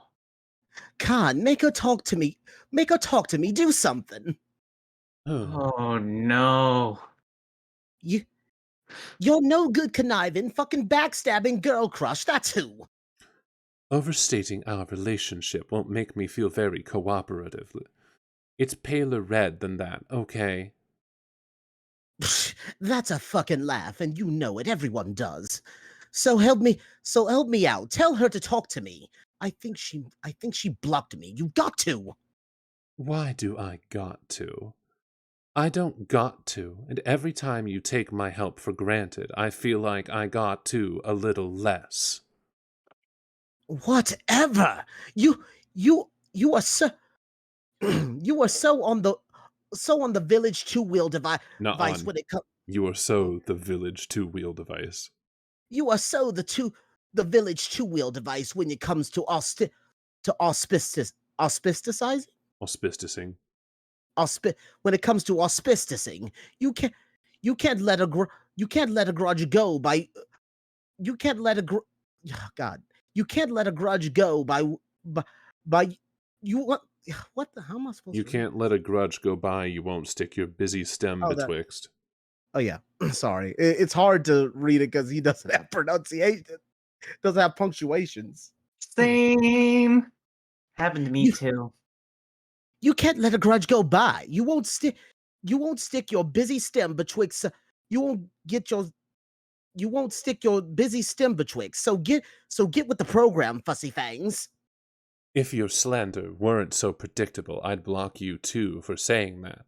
Has it occurred to you she may have blocked you because you are very overbearing? I just said that aloud now in your silly accent and had a private moment of enjoyment. Who gives a shit? Who gives a shit why she blocked me or about my fucking manners? Come on, you've got away with her. I figured if you were going to auspicize any two brine suckers who sneer at each other and steer each other a funny way, you might as well make it official and be ours, all right? Your black solicitation just seems really indecent. What do you want from her anyway? She she made me something per a prior agreement. She will deliver it when Arrangement. prior arrangement. What did You, I say? you said Agreement. Oh, she she made me something prior per a prior arrangement. She will deliver it when we meet in this game, but I don't know what the logistics are yet. I'm trying to connoiter with her, but she's blowing me off again. Fickle dirt scraping land hag. Make sure that you don't put G's on the end of his ings. Is blowing, Right. kind of like, he's a pirate or some shit. He always does that. What is it? Con, stupid. What do you think? It's a fucking gizmo to blow up the whole world or something. Okay, well, not that obviously, but something that'll kill all land dwellers. What else would it be? What else would I be after? Can you, just for a moment, entertain the thoughts of one untouched by megalomaniacal derangement, and tell me why I'd want to assist you with that? Well, I'm not going to very well kill you, am I? That would be fucking inconscionable. What kind of friend would I be? Also speculate for a moment that self-preservation might not be what would sway my decision. Yeah, go ahead and kiss us off, and then and there'll be blood on your hands. you you could either play along with your auspices or and do a little and do a little mediating like you were fucking hatched to, or watch she and me devolve into a fucking full-fledged kiss me sees the kind like you don't get when you get Jesus Christ. The kind like you don't get once in 10,000 sweeps. You know that's what it would be. You know that's what it would be. There would be rainbow rivers running through the star systems and nebulizing like liquid fireworks. It would be beautiful and heartbreaking all at once. You you should read up on your history instead of pouring through that pouring through that god awful sunny rubbish. It's just laborious listening to this. I'm sorry. None of it matters. Yeah, it does. It's important. Sorry, but the fate of the race and purity of the bloodline is important. Excuse me for being concerned. I know. But you really should know by now the world will end tonight regardless. Land and sea dwellers alike will all die because of the game we are about to play. And I agree, the fate of the race is important, but it's in my hands now. All of ours, really. Huh. Well, okay. Really. Ordinarily, I'd call bullshit on terrible stinking BS like this, but I know you don't really lie about stuff, unless it's to yourself. But that's why but that's why I bother even talking to you. I wouldn't even be here saying any of this otherwise. So did your clouds tell you that? The doomsday scenario in particular? No, not really. I got clouds and they don't tell me shit. They don't tell me shit. They hide nothing but misfortune and monstrosities. Fucking pain in the ass fucking clouds. So how do you know then? I have source. Okay, well, you're jack tight. You're jack tight the fuck in this thing in so many ways I don't know what to say anymore. Whatever, we will just play and find out, I guess. So, can you tell her to talk to me anyway? No. God damn it! She and me are teammates. We've got to have a powwow or something. You aren't actually on the same team. Fuck. Fine, I get it. I'll step off. I don't want to be our auspicious because you don't want No, because you don't want to be our auspicious. Oh wait, sorry. You don't want to be our auspicious because you don't want to get locked in that sort of relation with her. I can respect that.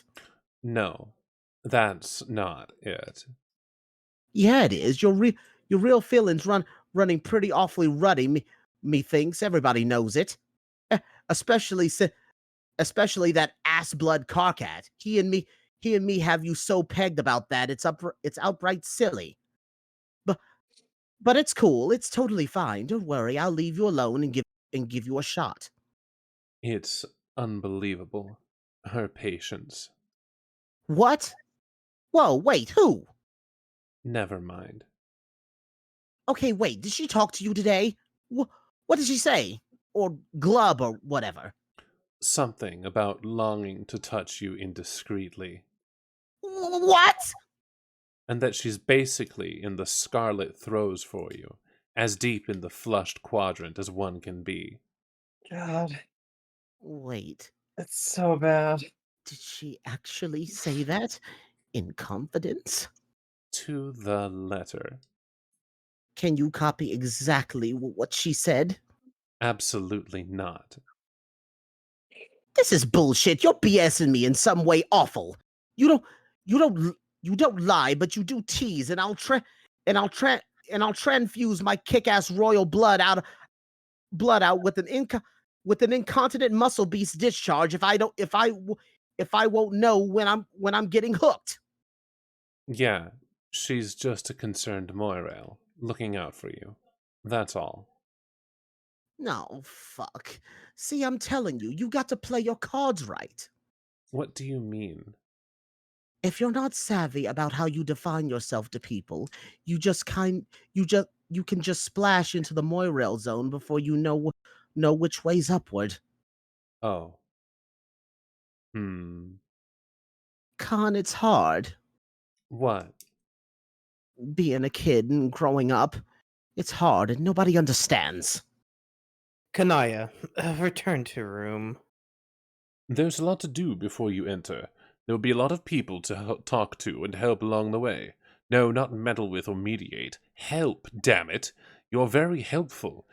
You have a lot of inside information on what you and your co-players are about to face.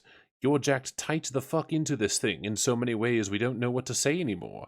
And it's not just cloud visions either. You have another source. Kanaya, consult source.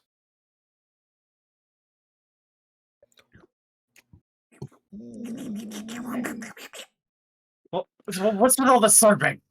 In one dream, the clouds pointed you to the address of a server, hidden in an obscure pocket of a realm unknowable to mortals.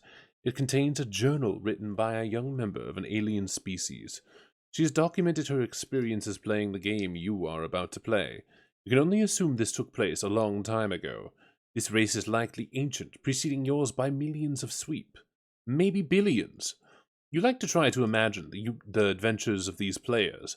Were they successful in repopulating their race? Did they manage to protect their matriorb and hatch a new mother grub? Could they hold it together, or were they torn apart by the complex social dynamics, the matespridships and moral allegiances and auspisticisms and kismicitudes that will surely plague your group along the way? You have little doubt they succeeded with flying colors. Oh, hey, Jack. Yeah, Oh, hey, Jack. okay, bye, Jack. Wow. Restoroni and pepperoni. You have- Oh, Troll Rose. You have little doubt of their victory that their victory was because of their leader, a great heroine, the tentacle therapist. From what she recorded, it seems the group had very little knowledge of what they were getting into, and yet they appear to have been the only of their kind to have risen to the challenge in a session stacked heavily against them. You're convinced her leadership was the difference. It would be nice to have the chance to talk to her. Alas, she's likely been dead for millennia. Only the incomplete record of a long-forgotten quest remains. On the other hand, if you were to discover her quest ended in failure, it might be somewhat disillusioning. But that thought never crossed your mind. Tavros, enter. Oh, welcome back, Jack. Hey, Lulu. What's up? Is it cool if I swap my avatar real quick? It's your avatar. You do what you want. Yeah. All right. As long as it's still in the style and whatnot. It is. You're currently snacking on some OG Chex Mix. Oh, what? From like an old bag from the 90s or something? Like an actual vintage bag full of Chex Mix from ages ago? Or like... Do those still exist? What would that even taste like? Like asbestos and glue? I'm pretty sure he just means the classic Chex Mix. Oh, well, that's disappointing. Anyway, having narrowly dodged obliteration, you take your place as the page of breath in the land of sand and zephyr. And in time. Tavros, go outside and look what I built for you. You're going to flip. Okay. Oh my god, what a I think What a this is probably meant to antagonize me. Oh my god, what a Let me snag Vriska for just a second. Hmm. What are you talking about? Look at my beautiful building. Don't you think it's about time someone got a little creative with this game? Maybe. Everyone always wants to do things the boring way. Didn't we make a truce, Tavros, that we would try to be less boring from now on? You don't want to break your truce with me, do you, Tavros? No. Great. Now get climbing. Please don't read this as a boring thing, I hope, but it's physically impossible to do that mostly. Man, I knew it. Toria Snooze, back in action. Why don't you, in like a non-boring way, build more inclined surfaces like you did over there? Maybe you could color them with fun colors so you won't think they're boring and get angry at me some more. I built that ramp because we were in a hurry to save your life, remember?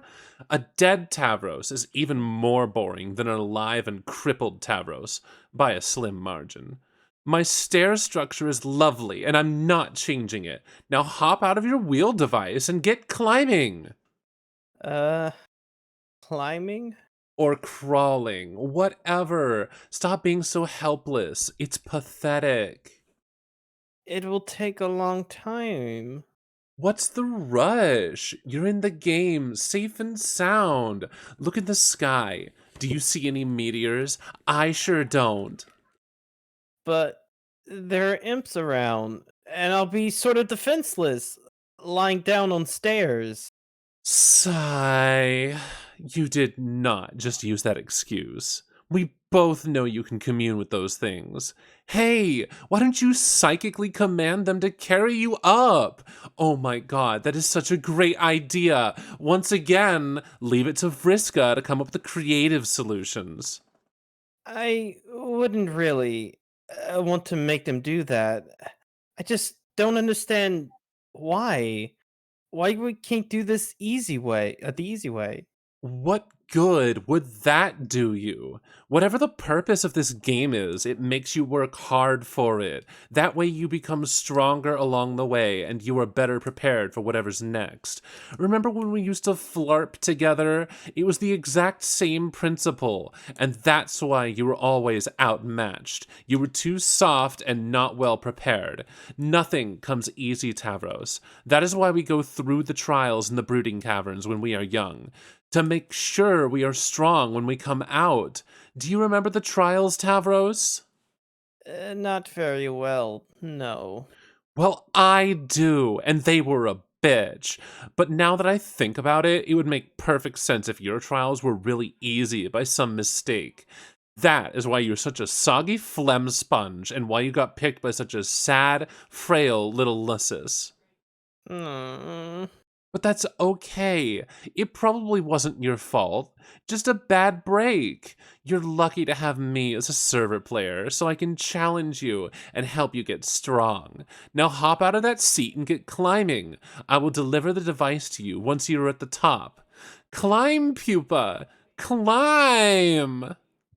Maybe I should ask Tinkerbell about this. He's really smart, now that he can talk. No!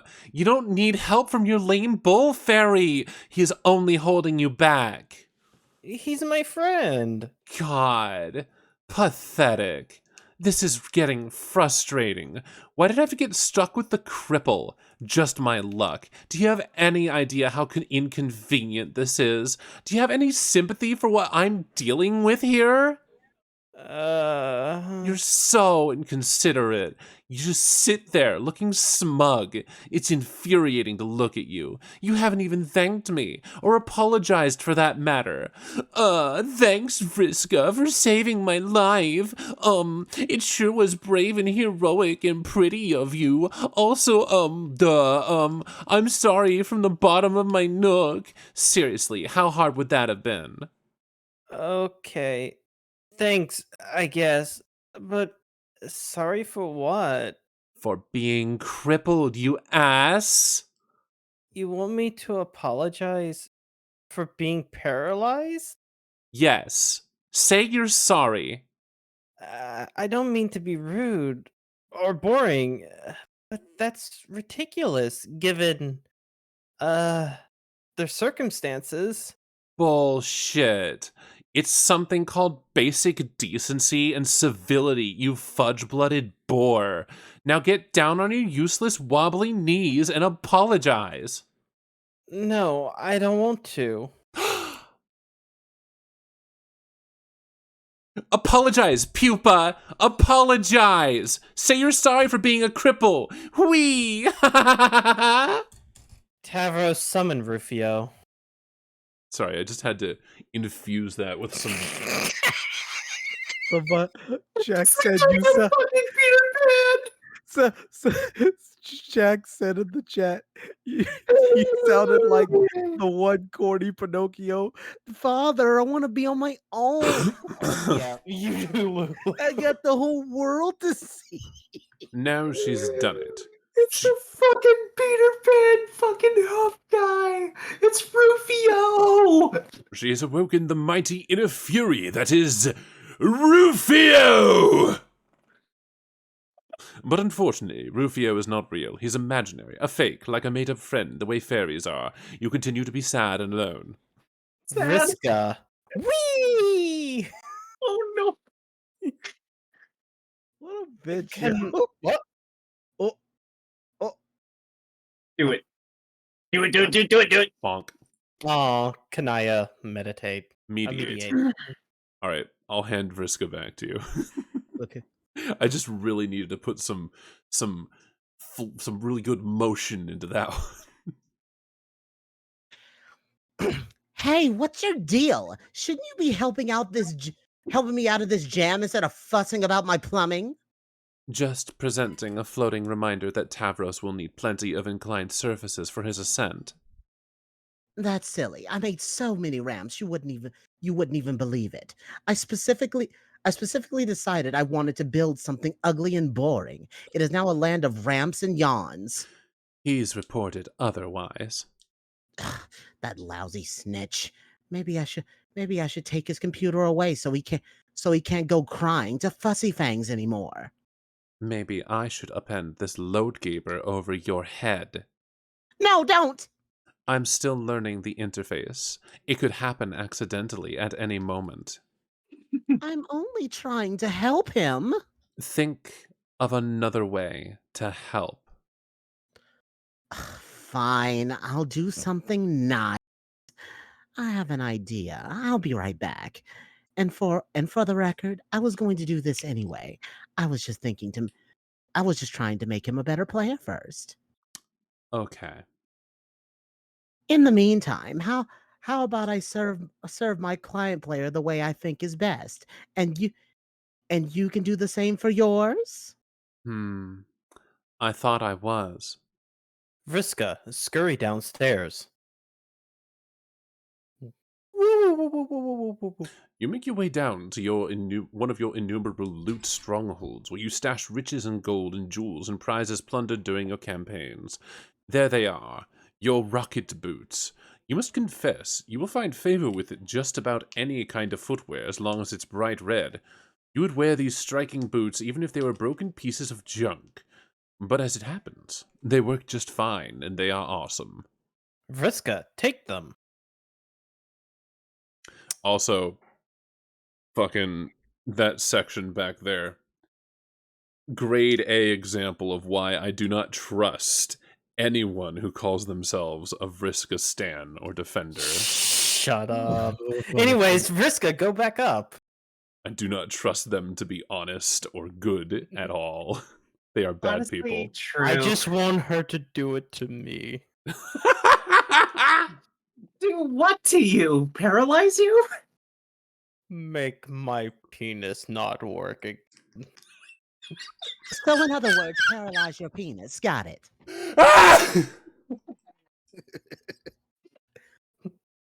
Quit cleaning up after me. You're so ridiculous. Vriska, get code. Oh wait. Shake, shake. Shoes. Shoes. I Vriska, love send code. Shoes. shoes. That's great. Tavros, Shoes. alchemize. Tavros, fly, pupa.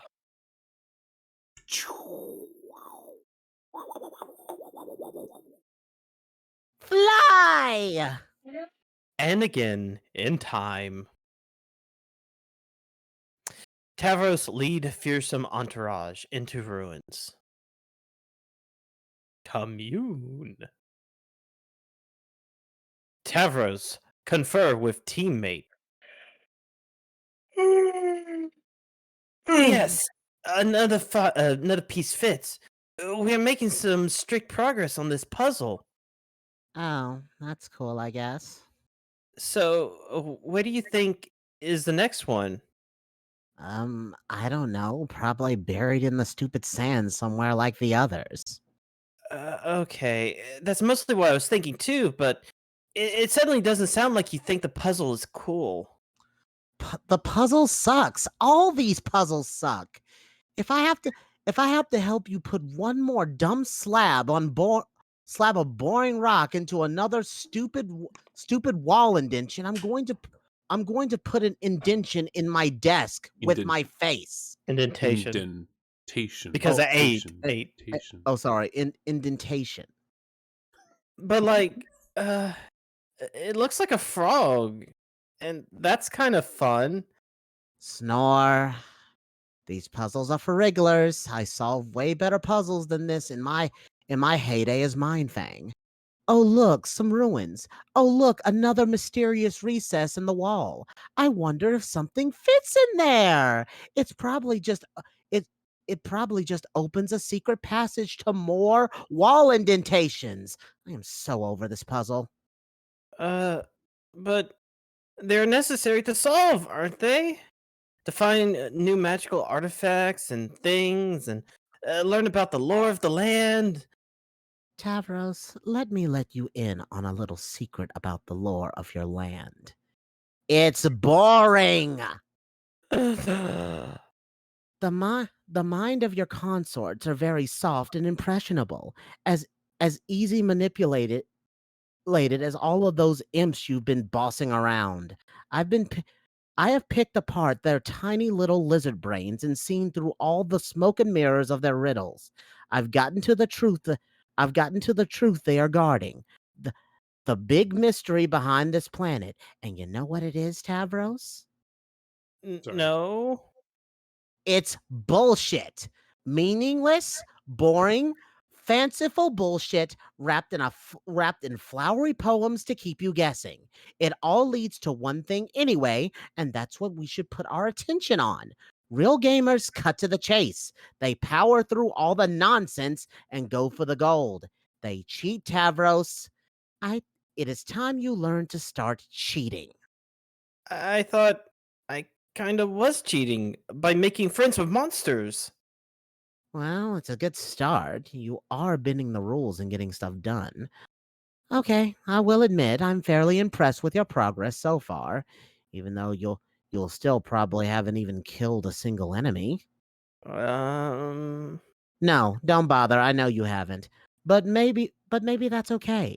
Maybe it's just your style and your real strength is surrounding yourself with allies who are much stronger than you, like me. I'm sure that I'm sure there's more than one way up the Etcha ladder. In your case, probably the only way is to roll gently up the Etcha ramp, the path of the invalid.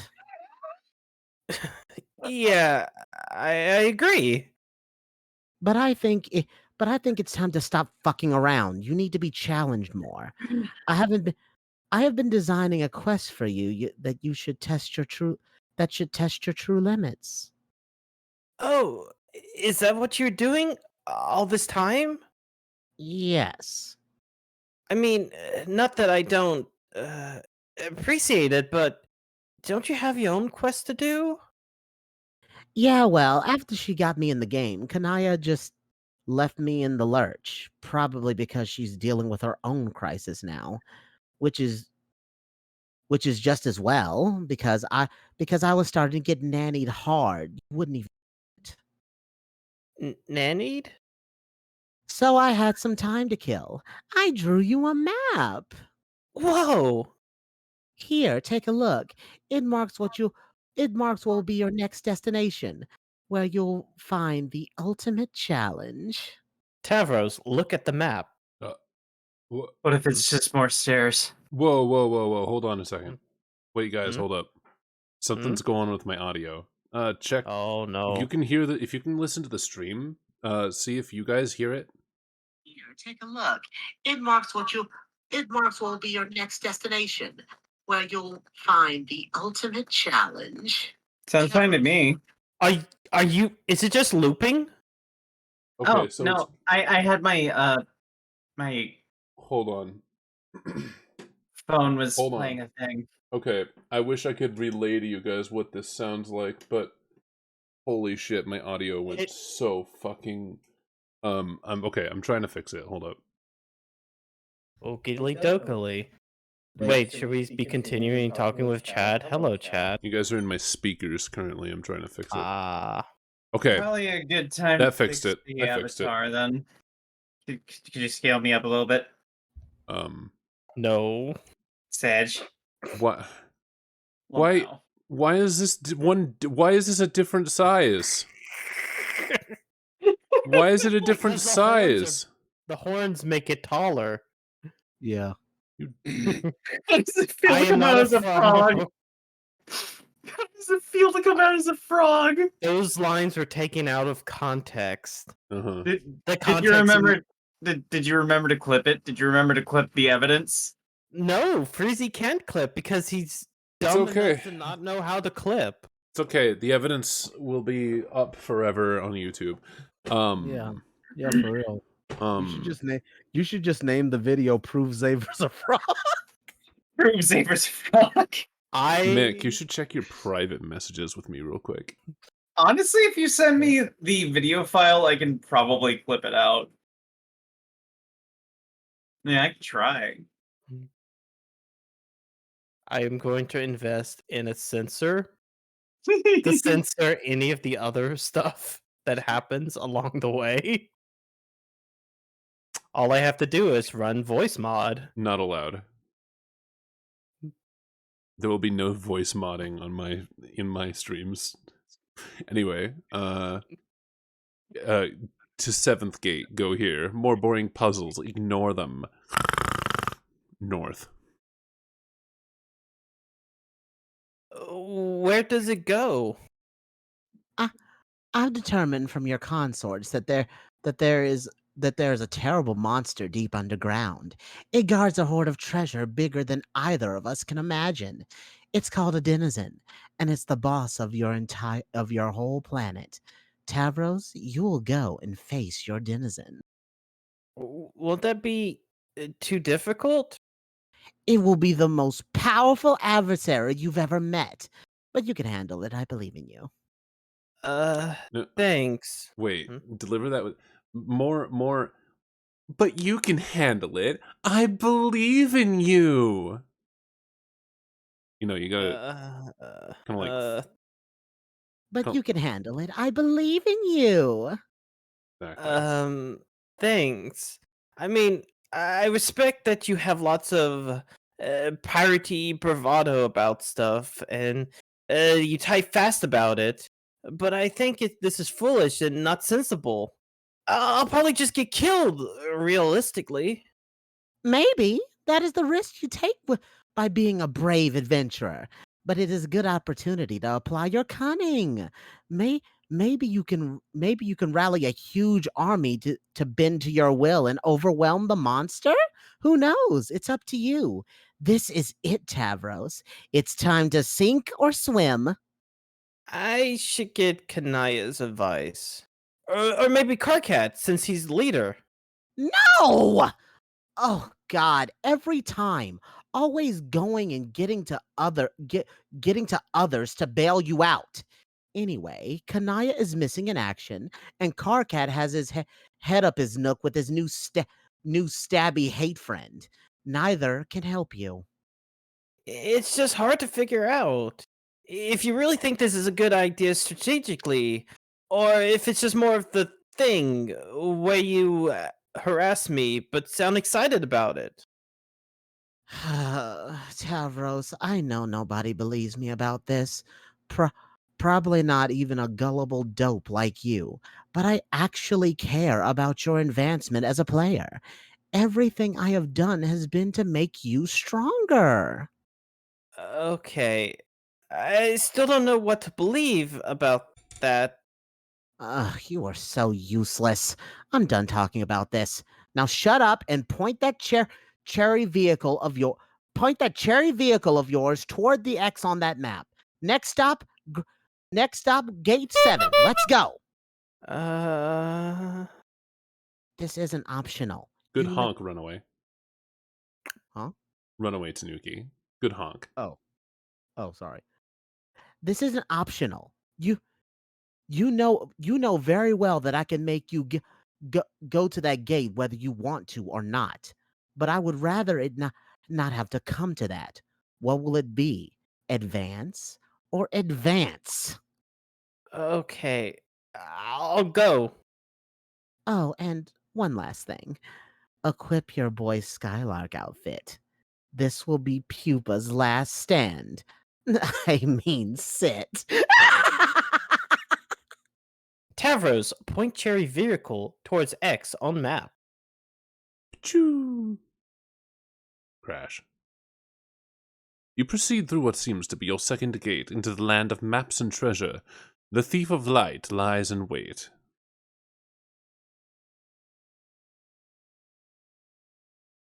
Friska, wake up. Oh my! It appears Pupa Pan himself has flown through your window while you were asleep. How exciting! Surely he is here to take you away on the adventure of a lifetime.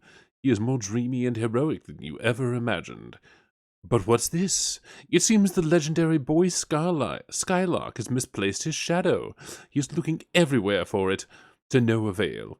He is having a devil of a time. What with being paralyzed from the waist down and all, he clearly needs your help. Vriska, help Pupa find Shadow.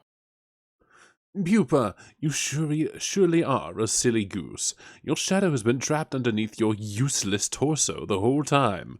Honestly, where else would it be, you stupid sack of shit? Of course, the secret to reuniting with your shadow is to get up and walk around, and play and dance and frolic. Your shadow will surely join in your gaiety. But it appears Pupa has lost the use of his legs. There will be no frolicking in this young man's future. Unless... Vriska, apply special stardust. Everyone knows that just a pinch of special stardust, along with a happy thought, will allow any boy to get up and walk again. Young Pupa flies through the window of a fairy girl's respite block, falls on the floor, and has trouble getting up like an enormous pansy. The fairy girl then helps him walk again, and in return, he teaches her to fly. Even though she probably already knows how to fly, because she's a fairy. They fly out of her window together and have magical adventures for many sweeps thereafter. To be honest, you hardly know a damn thing about Pupa Pan, but you do not care. Pupa remains as pathetic and useless as ever. The stardust did nothing. Probably because it is just glittery powder with no magical properties whatsoever and is basically bullshit. Because in case it wasn't clear, magic isn't real and neither are miracles. Or it could just be, that Pupa has failed to have a happy thought. Your duty is clear. You will have to make him have happy thoughts. She Vriska, assaulted him with glitter. and I was about to give him a good time. Anyways, Vriska, make Pupa have happy thoughts. You wish, Saber. Oh, Yes, and The little the little confusion. dump. Oh, Manipulate.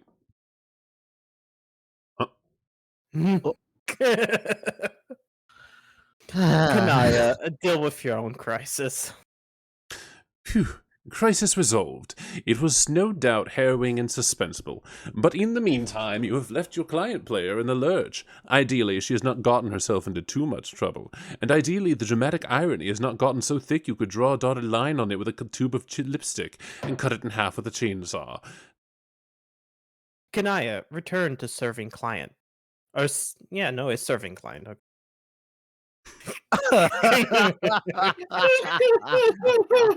So that's why she had you made this dress for her. And just when you went along with it like a sucker. Ah, you're such an idiot. burn it. Burn all of it. There, sweetheart. I don't know what the mother sprite should sound like. I got nothing either. That was a bad nice. What's that? There, sweetheart. Oh my god! There, sweetheart. This isn't heinous stuck. Calm down. Kanaya, it's hard.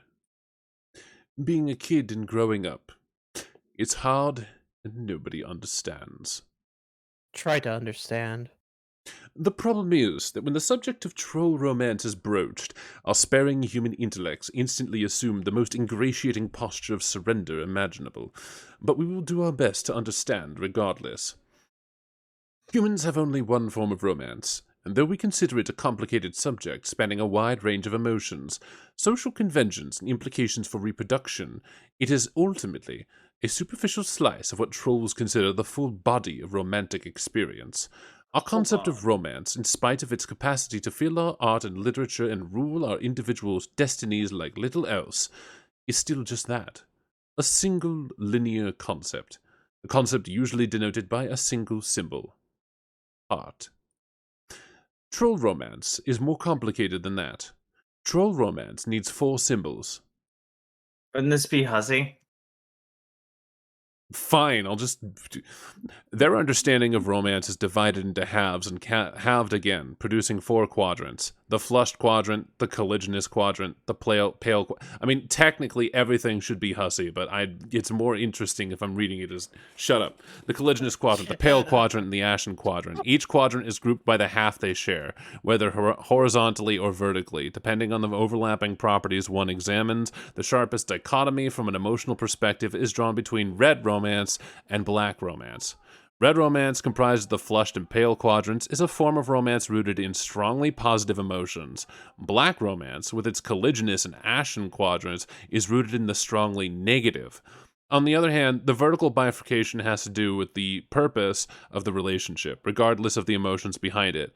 Those quadrants, which are concupiscent, the flushed and colliginous, have to do with facilitating the elaborate reproductive cycle of trolls. Those which are conciliatory, the pale and ashen, would be more closely likened to platonic relationships by human standards. There are many parallels between human relationships and the various facets of troll romance. Humans have words to describe relationships of a negative nature or a platonic nature.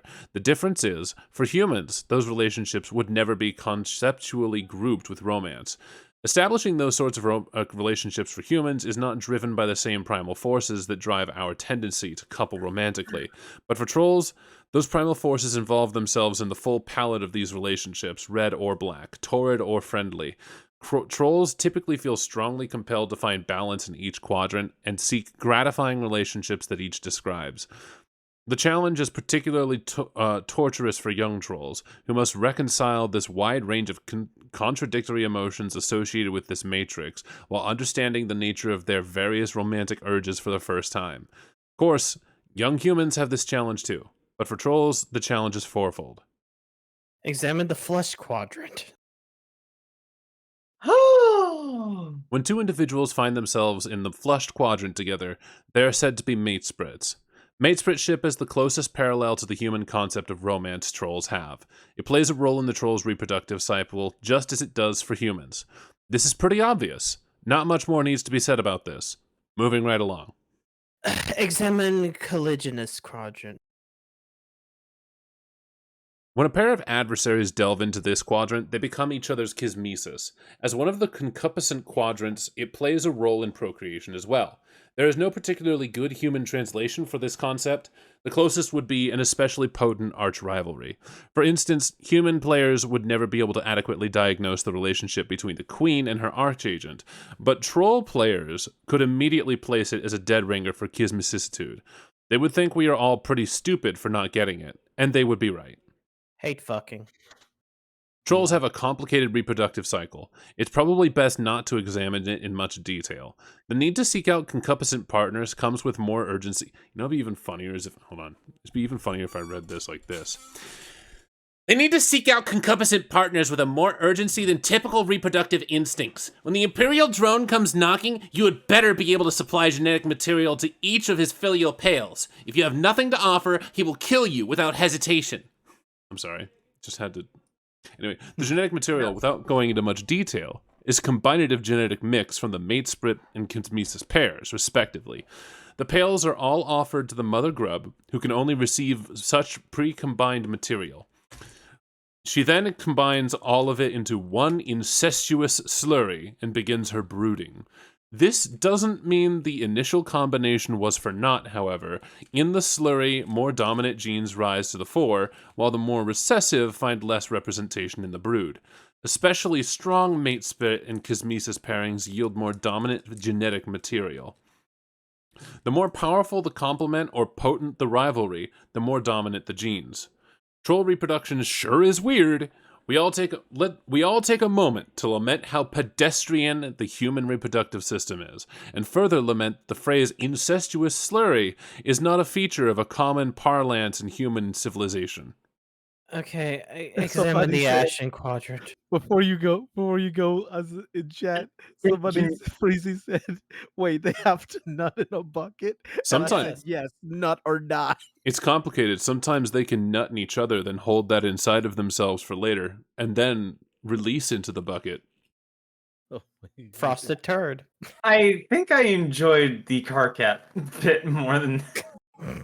Yeah, Carcat explaining this would be great. Please. Examine. Yeah, please. No, I can't for that long. It's too much. Examine action quadrant. This quadrant involves a particular type of three-way relationship of a black romantic nature. Falling on the conciliatory side, it has no bearing on the reproductive cycle, except for indirect ramifications. When two trolls are locked in a feud or some otherwise contentious relationship, one can intervene and become their auspicious. The auspicious mediates between the two, playing the role of a peacekeeper, preventing the feud from boiling over into a fully colliginous rivalry. I.e., this would be Freezy, Xaver, and me. No. Since much lesser feuds are quite common among trolls, there is a significant need for auspicing parties. Without them, too many ashen feuds would become colliginous and begin to conflict with other exclusive cosmesis relationships, leading to a great deal of social complexity and sore feelings, even more so than black romance usually involves.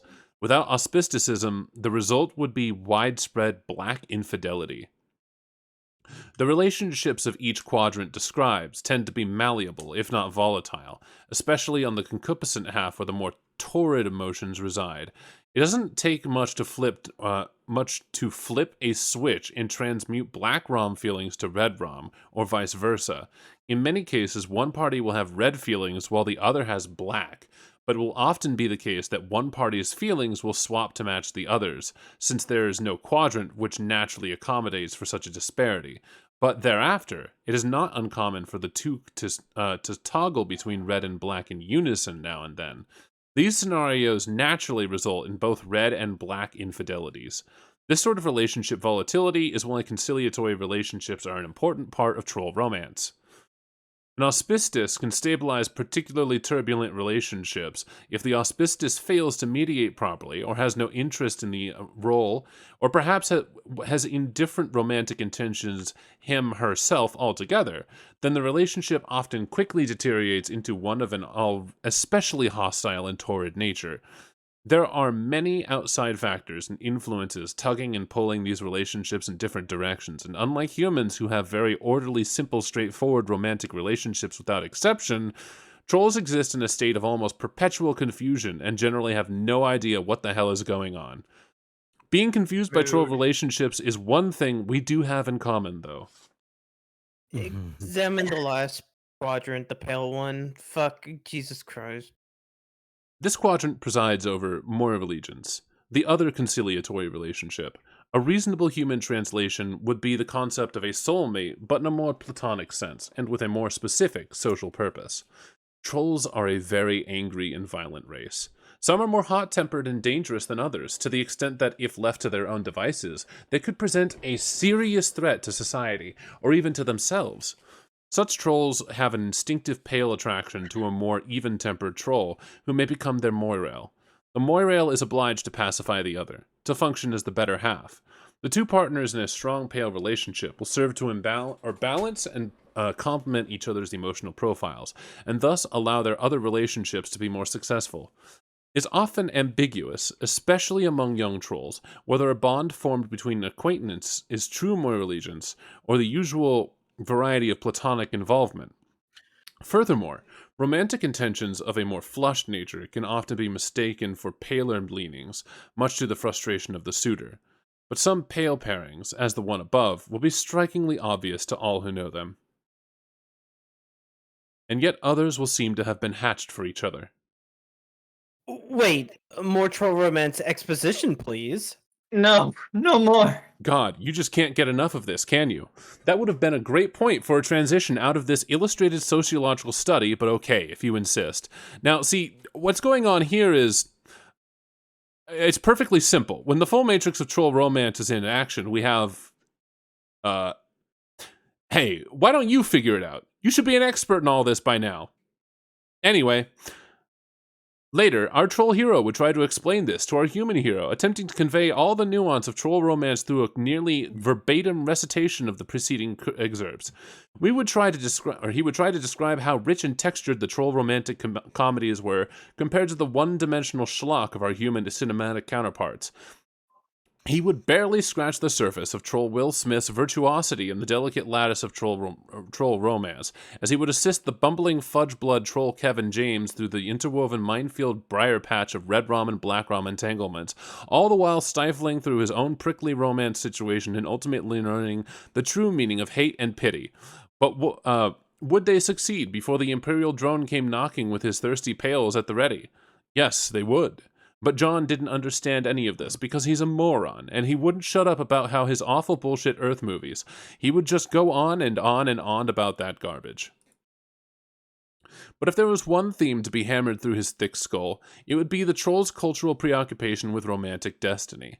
Yes, the romantic landscape is rife with false starts and miscues and infidelities, red and black, but every troll believes strongly that each quadrant holds one and only one true pairing for them, and it is just a matter of time before the grid is filled with auspicious matchups through the mysterious channels of troll serendipity. In short, their belief is that for each quadrant there exists a pair or triad of trolls somewhere in the cosmos that were made for each other. Wow. Another great transition. You wonder if it will stick this time. You have no choice but to take a stab at the rare combo, or the rare and extremely dangerous 2x transition combo. Attempt 2x transition combo. Oh my god. Looks like it worked. So who is this guy anyway? Enter name. Oh god, we're gonna focus on this fucking loser. Your name. Somebody says this troll Will Smith also slapped troll Chris Rock. No, because their planet is obliterated before that could even happen. I True. mean, True. technically, Your name is Eridan Empora. Eridan, do something awesome.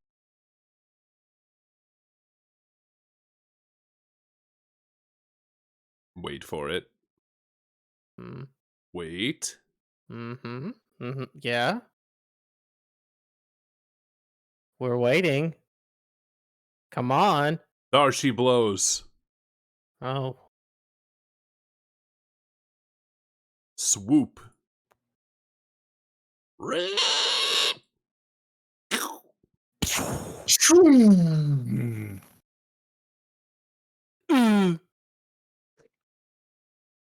Spaloosh. Fish food. Fish food.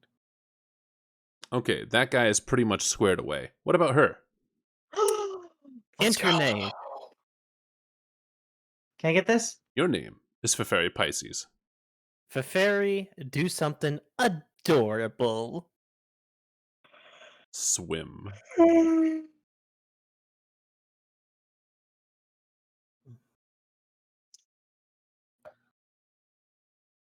Wow. So fucking adorable. What is that? She's feeding her Lucis. What do you mean? Gogoli blub. Feferi, go home. That should keep her quiet for a while. At least until she dies. Eridan, go home. That should keep her happy for a while. And make a freshly orphaned troll somewhere pretty sad. Eridan, examine block. You conveniently return to your respite block so that we may study your variety of interests. It was very considerate of you. This. Flowing through your veins is nearly the richest blood the hemaspectrum has to offer, penultimate on the scale. As such, you are a sea dweller, a subrace of troll distinct from the commoners by mutation and habitat, a caste which rules over the entire species. But ruling, in your view, is not enough. You have an overpowering genocide complex and have made it your sworn duty to kill all land dwellers. You have amassed resources and deadly weaponry from around the world for this ambition, through many sweeps of extreme role-playing, while pursuing a working doomsday device which will bring Armageddon to all those on the surface. Haven't had much luck with that, but maybe tonight's your night. You hold a fascination for military history and legendary conquerors. You have dubiously modeled your profile and exploits after the most notorious figures and their stories, which are bristling with the glory of victory and the sting of defeat, and political machinations and romantic intrigue. It is an image you are careful to craft through exaggerated emotional theatrics, and your penchant for mass murder notwithstanding. People tend to regard you as a bit of a tool.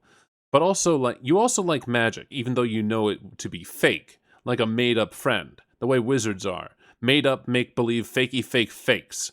It's still fun though. Your troll tag is Caligula's Aquarium, and you speak with a weird. You do it, Mick. You speak with a very weird and sort of wavy sounding accent. You hold off on doing anything for the moment on account of courtesy to fellow royalty.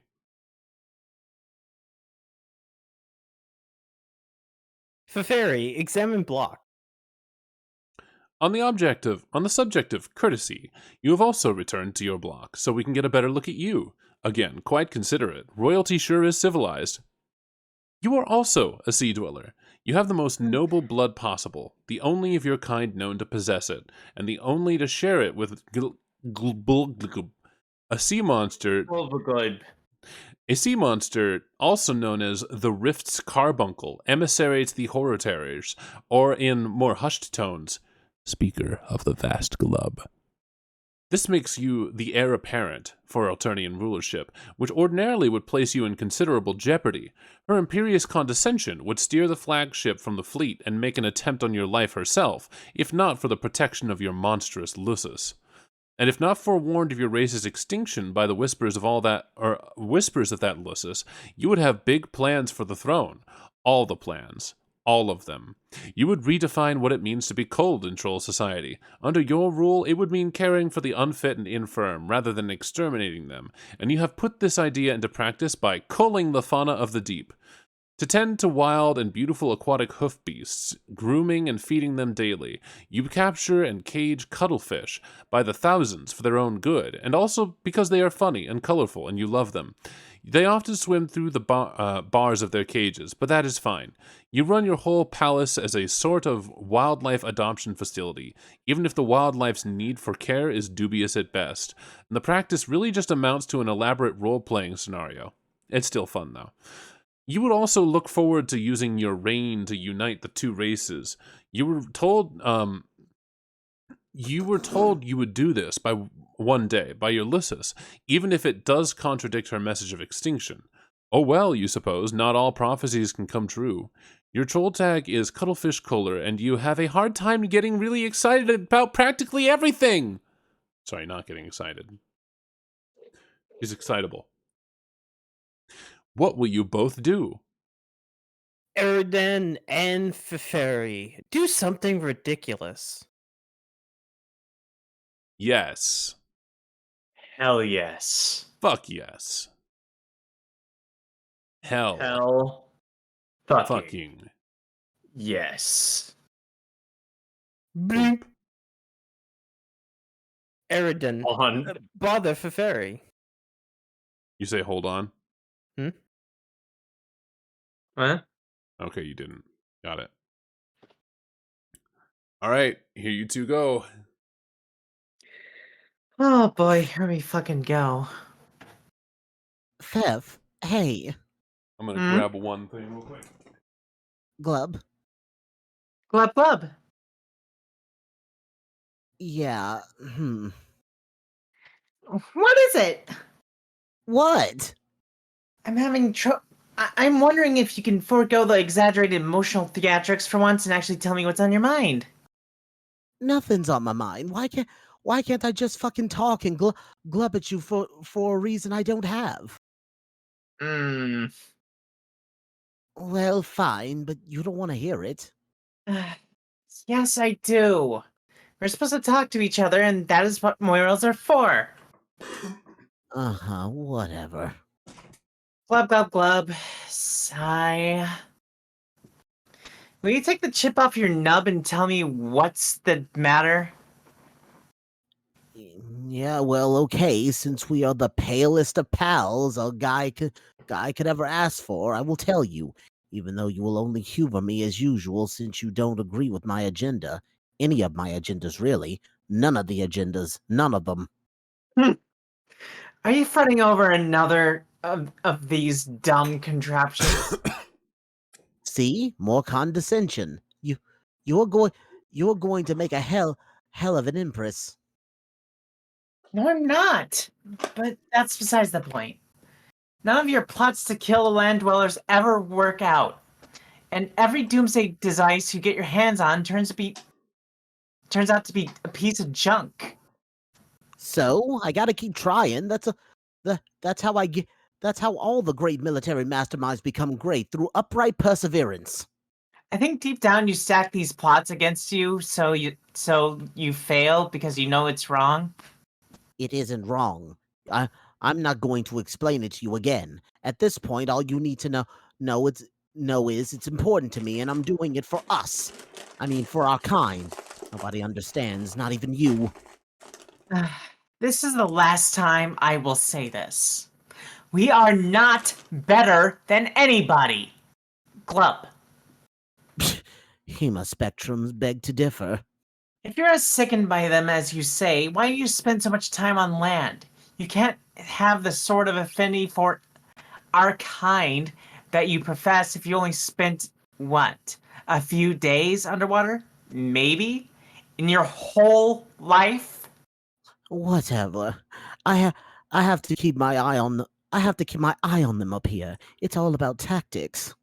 What about your friends? Do you ever think about them? If they're beneath you, then why do they have to die too? And I know you like talking to some of them. You say you hate them, but I think you are pretending. History are full of cases where conquerors consort with members of the enemy in a mannerly way before wiping them out, even going as far as to growing fond of some. It's only civilized. Mm-hmm. I have a fishy feeling that this stupid doomsday machine is just another excuse to consort with someone in particular. All of your feelings are fishy. Glub, glub, glub, glub, glub, glub, glub. Don't you glub in that tone of glub with me, mister. I'll glub in whatever dumbass bubbly sounding fish noise I want to glub. Oh shit, you're angling for so much trouble now. Oh please, let's just not get into this whole fucking fish pun thing again, okay? Like we get it. We are nautically themed. Okay. But yeah, I don't know. I don't know why she ignores me. I guess she's just bored with me. We had it all. We had it all set up for her to give me this thing tonight that probably doesn't even work, but yeah, maybe that wasn't the point. I mean you think oh okay. You think we were pretty good we have a pretty good rivalry going, right? Or at least had.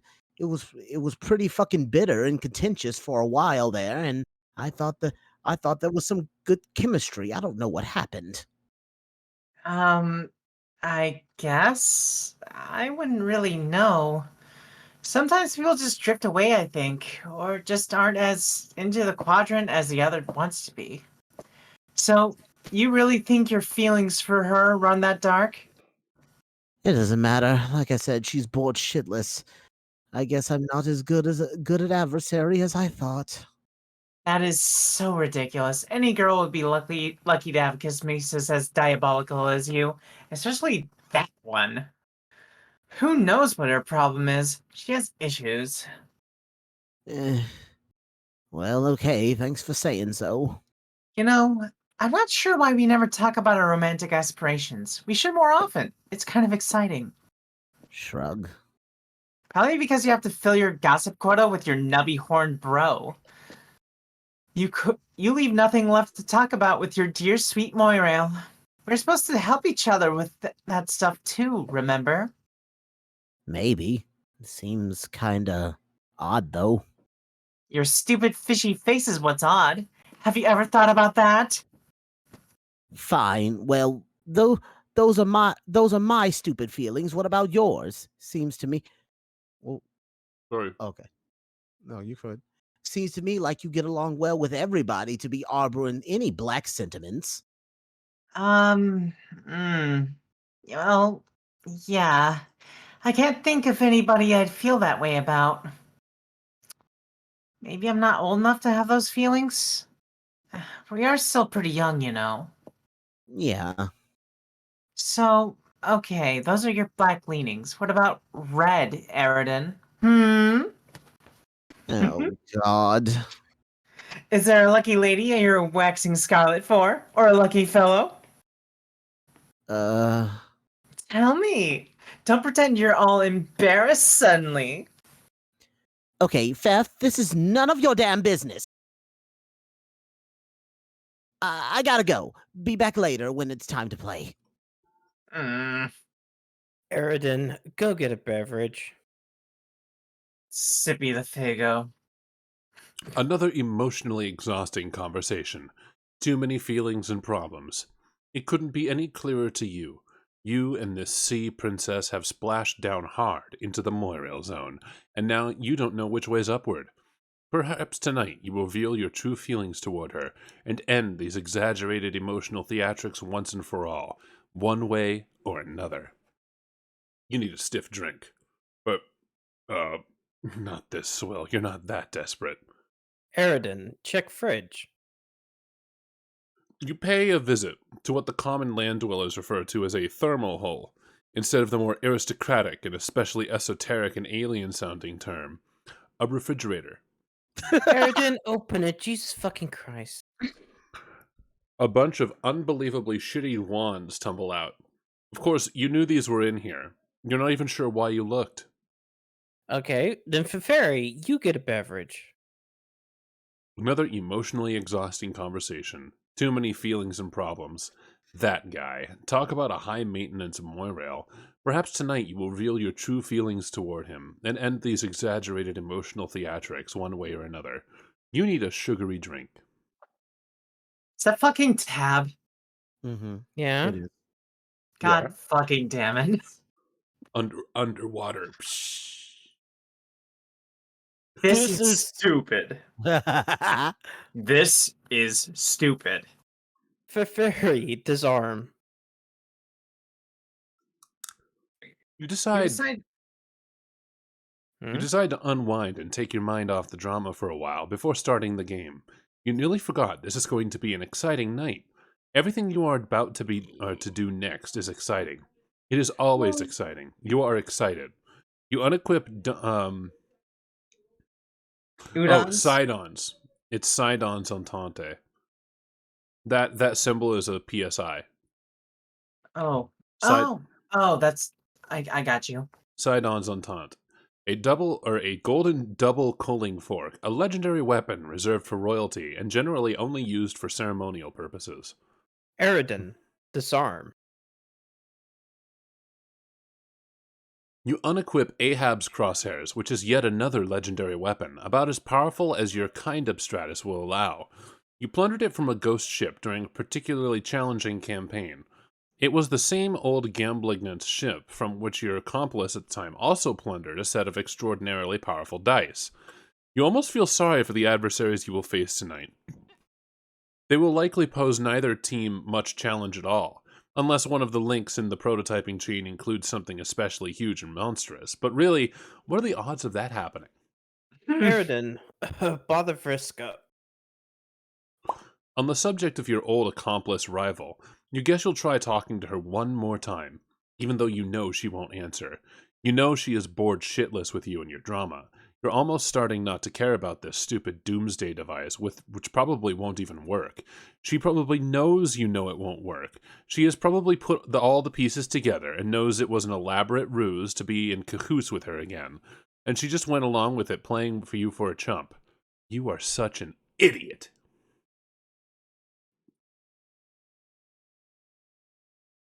Yeah, see, no answer. Bored shitless, just like you thought. She has much hotter irons in the fire than you these days. But it wasn't that long ago that you were the hottest iron. At the height of your prowess as sea grifts, Marquise Mindfang and Orphaner Dualscar were an alliance in unmatched terror, and in competition, unbridled tempest. Either way, spoils were typically traded and shared. No levels were left for anyone else to gain. None of the levels. She would have the victims of your conquest lock the plank, while you would reap the custodial spoils. And while yet another partook not in revelry but necessity, she had to keep her fed, to keep her calm, to keep her terrible voice down. If she were to raise it above a whisper, trolls would begin dying. First, the lesser bloods, those more physically susceptible.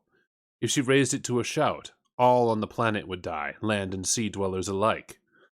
And if she were ever to get really upset, she might release the vast glub, a psychic shockwave that would exterminate every troll in the galaxy. In truth, it would be all too easy to solve the land dweller problem once and for all. You'd just need to lighten up on the feeding schedule for a while. Maybe you'd be a little too busy to bother with that hassle for once. Or maybe you could happen to be off your game for a spell. It happens, even to the best of us sometimes. But nah, it would make her upset. More emotions, more problems. That's all you need. Sometime later. The Witch of Life takes her place, and in the land of dew and glass. The fairy, report to Eridan. Oh fuck, here we go. Woo! Fev, are you in? Yeah. That took forever. I was getting worried, kinda. Yes, it was a pretty close call, and it got kind of complicated. But Solix finally came through, and now I believe the full chain is complete. Man, that guy, he's a fucking drama machine. It's fucking pathetic. Your stupid fishy face is the drama machine that does nothing but whine and glub. Fuck, sorry.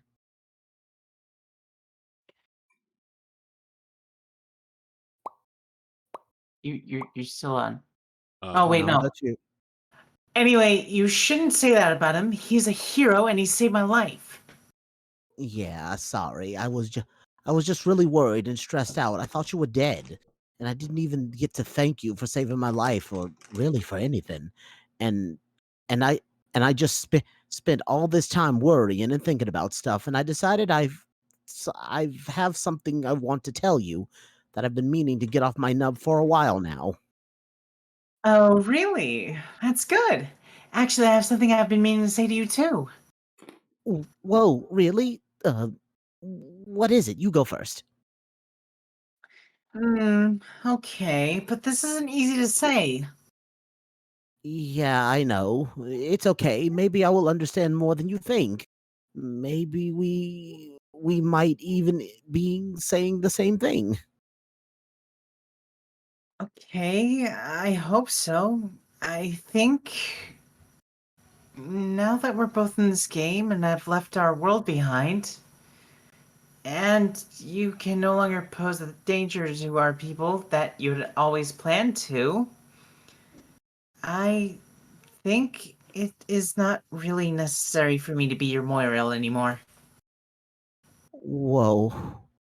Wait. What? I am really sorry, Eridan. It's just been so hard looking after you and keeping you out of trouble. It's taken its toll, and honestly, I'm really exhausted. Fuck.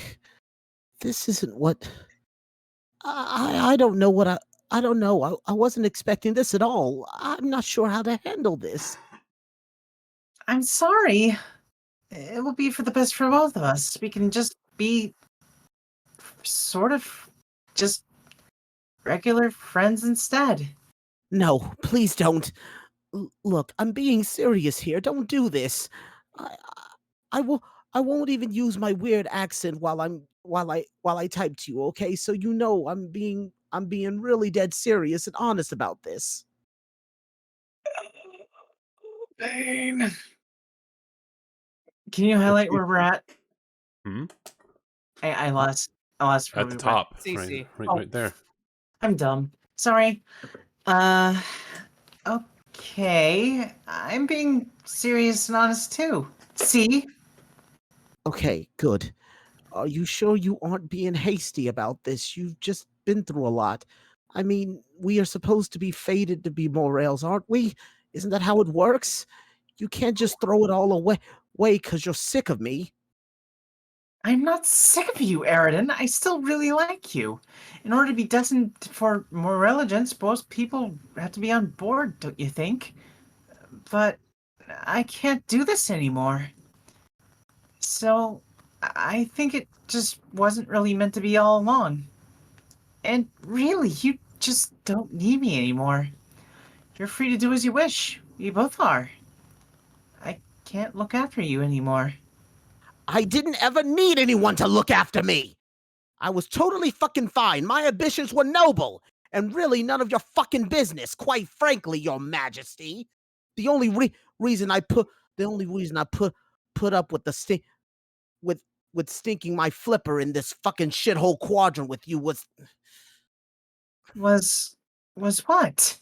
never mind. Tell me! Okay, fine. I apologize for losing my shit over this. I was just caught off guard is all. But maybe it's a good thing, really. Actually, I might be proposing to the same thing, to be honest. Oh? Yeah.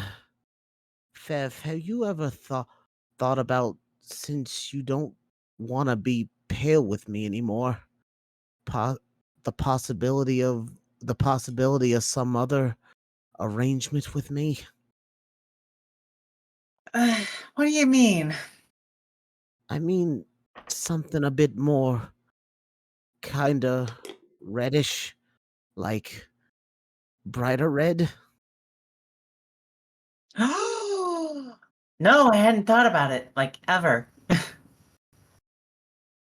Okay, well, what do you think about it? Now that you're thinking about it, I really don't know about that. why not? I thought you said you liked me. Well, I do, but I don't know if it's really in that way. Couldn't be though.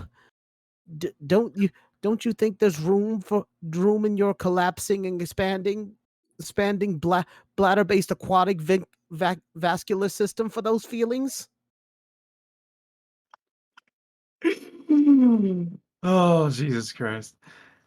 I've never had the chance to consider anything like that. I just spent all my time worrying about you and trying to keep you from killing anybody or hurting yourself. It took all my energy.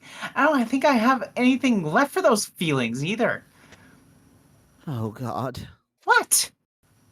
I'm the biggest fucking idiot who ever lived. Damn.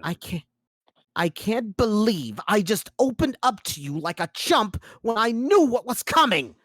I am one sad fucking brain sucker. Over emotional sappy trash. You're right. I'm not better than anybody. I'm worse than anybody. Everybody. Damn. Girl down.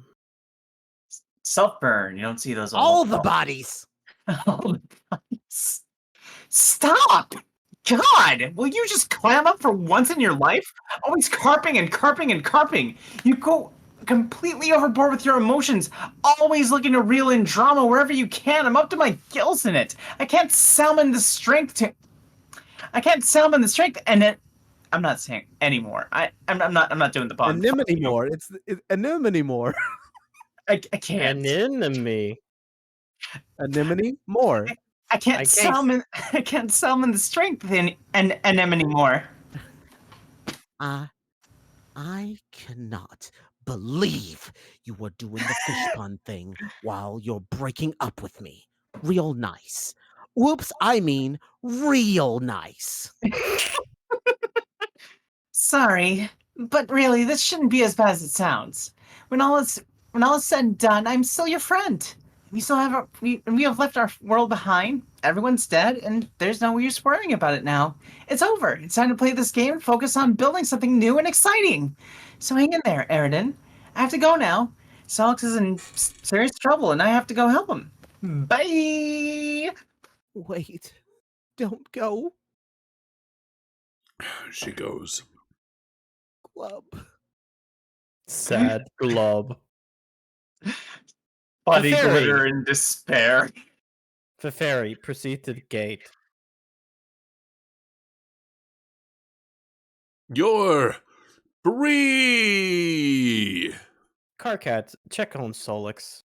Let's get away from this stupid drama. Bro, are you okay? Hey! Oh god, what have I done? Solix? Please tell me that's just honey. Please just be honey. Please just be honey. Please just be honey. Ha ha! Okay, make believe time is over! Oh god, oh god, oh god, oh god, oh god, oh god, oh god, oh god, oh god, oh god! It's all your fault. You couldn't get him in before the glub. There, you blubbering goddamn pansy.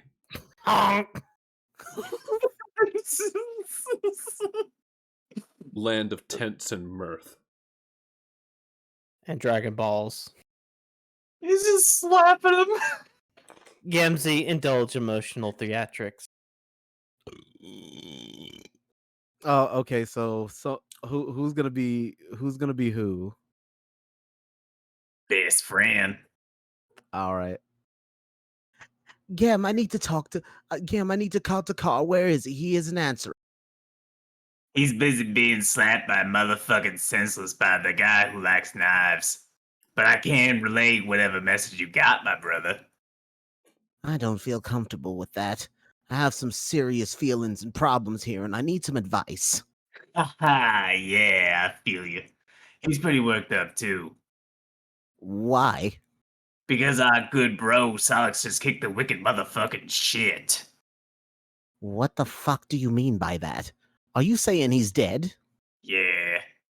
Oh god. Oh fuck. Oh god, fuck. Now I feel like an asshole. Yeah, I'd say that an asshole's the thing that just about what everybody feels like. Carcat blames himself on it, poor motherfucker.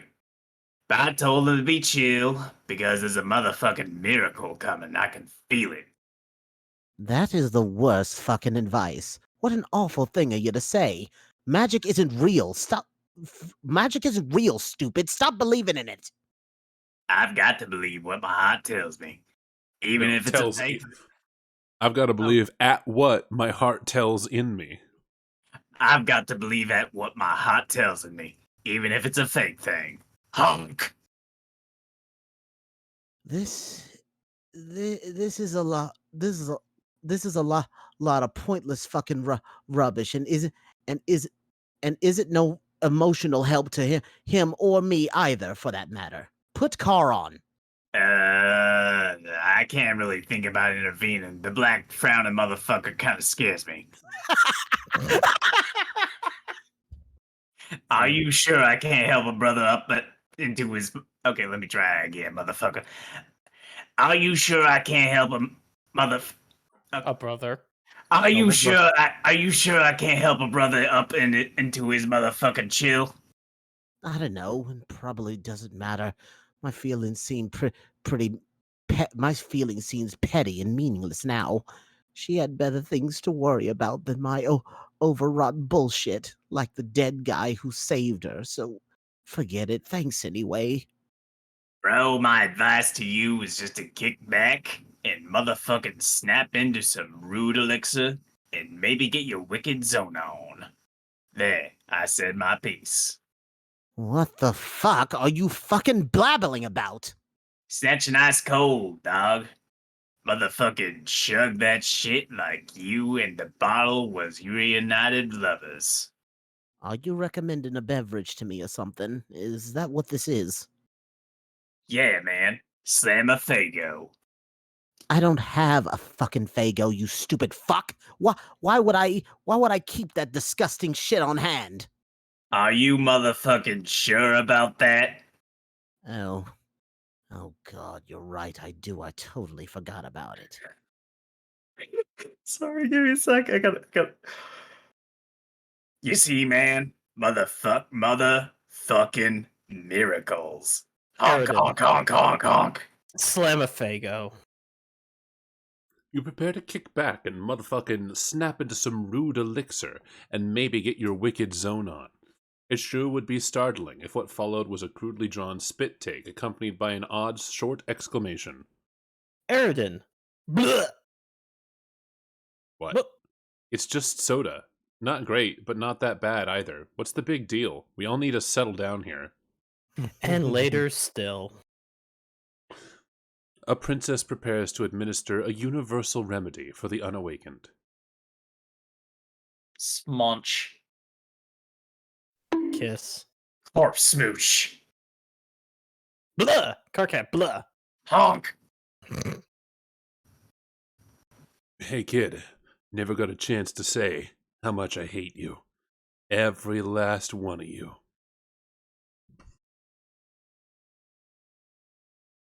Goddamn troll kids. Every time you turn around, they're smooching each other. Makes a man want to stab his own gut and puke blood.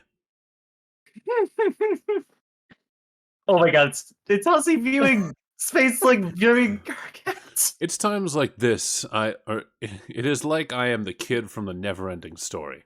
I was chased by some bullies into this fucking attic, and now I'm watching more people kissing and stuff, basically forever. How many meta layers removed this story can we get? This attic is spooky. I wish those bullies would just leave me alone. Later, I'm gonna ride a long magic dog through the sky and fuck their shit up. Sure, Hussy. Sure. This troll paint is making a mess. This was such a bad idea. MS Paint Adventures, quick, become more meta while Andrew Hussey is brooding. God, I love this. Sure. Sure. Land of The stumps land and of stumps dismay. and dismay. Jesus fucking Christ. Andrew Hussey employs a daring execution of author tech, ladder to self-indulgence behind his own back. It keeps happening. All MSPA readers make a solemn vow to do an acrobatic fucking pirouette off the stump and blow their brains out if it doesn't keep happening. Andrew Hussey. Okay, get back to the story, Jack. Excuse me? Oh, I'm sorry. Am I not going fast enough for you? Well, quite frankly, Your Majesty, I don't think you realize what kind of hell I've been through. Do you have any idea how long I've been trapped in this attic? Do you have any idea how fucking scary it is in here? Do you have even the slightest clue how many times that wolf head over there has scared the shit out of me? Wolf? Ah! Recall correctly, this is based off of one of his old haunts where you used to actually live. He had one of those fucking wolf heads on the wall. This is ridiculous. No, this is my life we're talking about here. Bullies, wolves, musty attics, huge spiders. Did I mention the spiders? Let me tell you, I got hella spiders up in this... Fuck, this horn fell off. Damn it. Piece of shit. Wonder if there's any glue in here. Oh, screw it. Do you have any idea how much power I wield over you? To what extent I can ruin the shit you step in with that squeaky clean Sunday loafer you used to stomp that bookmark and stamp that F5 key day goddamn in and day fucking out? Do you possess even the most infinitesimal kernel of cognizance for the degree to which I can make the shorn, shivering weasel that is the totem spirit representing your wretched fascination with this website squeal in heartrending remorse? It would be so easy. I could snap my gray smudgy fingers right now and make you all read the Troll Romance Expedition segments all over again. Back to back to back to back to back to back. Oh, you don't think I'll do it? Oh my god.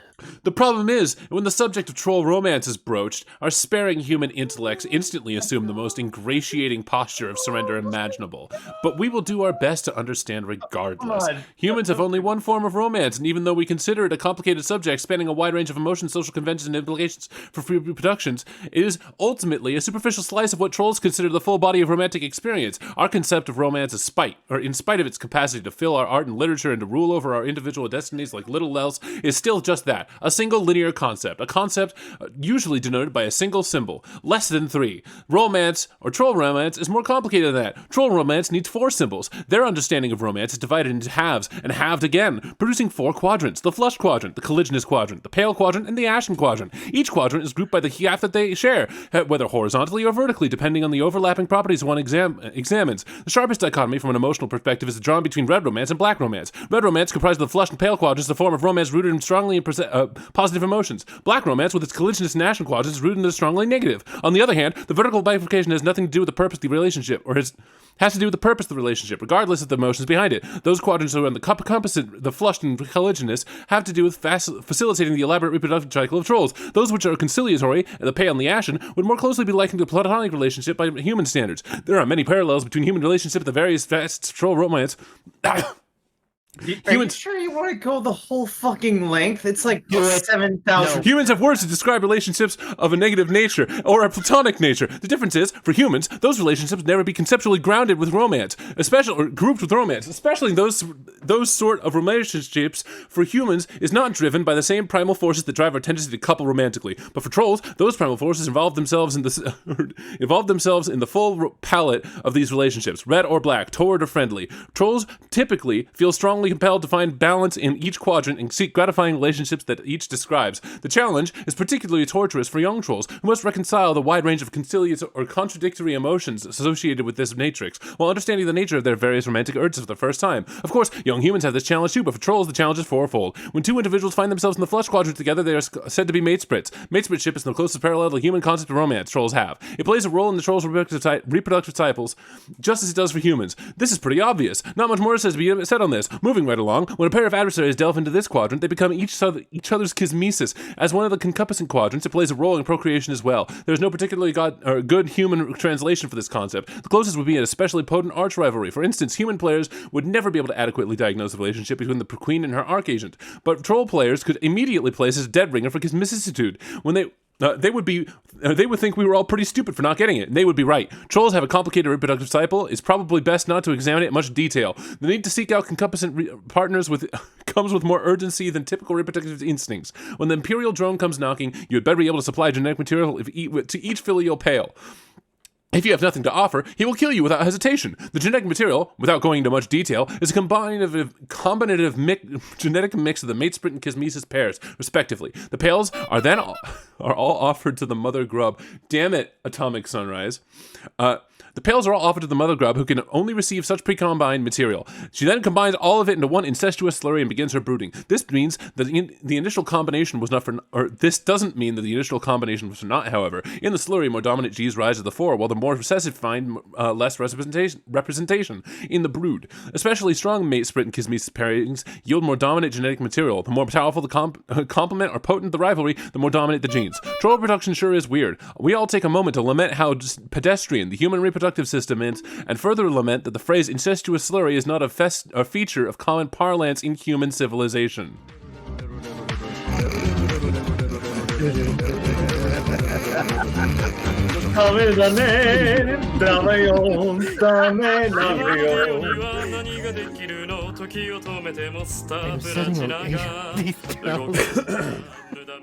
Why, hello there, inky spots.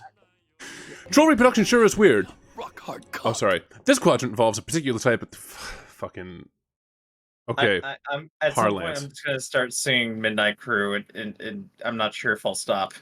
This quadrant involves a particular type of three-way relationship of black romantic nature, falling in the conciliatory side, has no bearing on the reproductive cycle, except for the indirect ramifications. When 2 trolls are locked in a feud or some otherwise contentious relationship, one can intervene and become their auspicious. Auspicious mediates between the two, playing the role of a peacekeeper, preventing the feud from boiling over in a fully religious rivalry. Since such leftist feuds are quite common among trolls, there is a significant need for auspiciousing at parties. Without them, too many ashen feuds will become collisionist and begin to conflict with other exclusive communicative relationships, leading to a great deal of social complexity and sore feelings. Even more so than the black romance usually involves. Without auspicitism, the result would be a widespread black infidelity. The relationships between each quadrant describes tend to be malleable, if not volatile, especially if in the composite half where more torrid relationships emotions reside. It doesn't take much to flip a switch to transmute from black rom feelings to red rom and vice versa. In many cases, one party will have red feelings while another party has black, but it will often be the case that one party's feelings will swap to the others to match the others, since there is no quadrant which naturally accommodates such a disparity. But thereafter, it is not common for the two to toggle between red and black in unison now and then. These scenarios naturally result in both red and black infidelities. This sort of relationship and volatility is why conciliatory relationships are an important part of troll romance. An auspicious can stabilize particularly turbulent relationships. If the auspicious fails to mediate properly or has no interest in the role, or perhaps has different romantic intentions him or herself altogether, then the relationship often quickly deteriorates into one of an especially hostile and torrid nature. There are many outside factors in the influences tugging and pulling these relationships in different directions. Unlike humans who have very orderly, simple, straightforward romantic relationships without exception, trolls exist in a state of almost perpetual confusion and generally have no idea what the hell is going on. Being confused by troll relationships is one thing we do have in common, though. Above a breath. I once went home at 2 a.m. Scared my wife to death. Oh my god! Just let him finish. Just let him finish. You're delaying the inevitable. Just let it happen. Let Hussy have his rant. This quadrant presides over more allegiance. The other conciliatory relationship, a reasonable human translation of the concept of a soulmate, would be more platonic sense and more specific to its social purpose. Trolls are a very angry, violent race, and some are more hot-tempered and dangerous than others, to the extent that if left to their own devices, they would present a serious threat to society, or even to themselves. Such trolls will have an instinctive pale attraction to a more even-tempered troll who may become their moirail. The moirail is obliged to pacify the other. The function as the better half, or the function as the better half. The two partners in a strong pale relationship will serve to balance and complement each other's emotional profiles, and thus allow their other relationships to be more successful. It's often ambiguous, especially among young trolls, whether a bond formed with an acquaintance is a true moral agent or the usual variety of platonic involvement. Furthermore, romantic intentions of a more flushed nature can often be mistaken for paler leanings, such as the frustration of the suitor. But some pairings, as the one above, will be strikingly obvious to all who know them. God, you just can't get enough of this, can you? That would have been a great point for the transition out of this illustrated sociological study, but okay, if you insist. Now see, what's going on here is, it's perfectly simple. The full matrix of relationship reaction, we have a, hey, why don't you figure it out? Later, a troll hero will try to made for each other. Wow. Wow. It was getting away from the troll romance and much more into just explaining Carcat yelling at John. So I can skip that. Oh my god. I did my best. That was beautiful. I did my best with that speed reading. You went like I have fucking 48. I have 4,800 void tokens. I wonder if I should use them sometime. Oh, you mean like my 81,000? That's just what happened, bitch. That's what just happened, bitch. All right. Now you're definitely trolling us. Come on, man. Come on.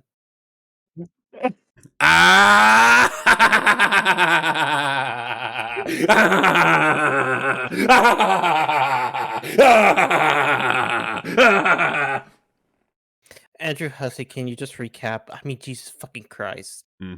Nah, I think we're good. Okay. Reel it in. Come on. Yeah, okay. Guess I've told you guys enough. Oh, where were we? Oh, yeah. Slick. Okay, Spaceless, move this along. Slisk. Slisk.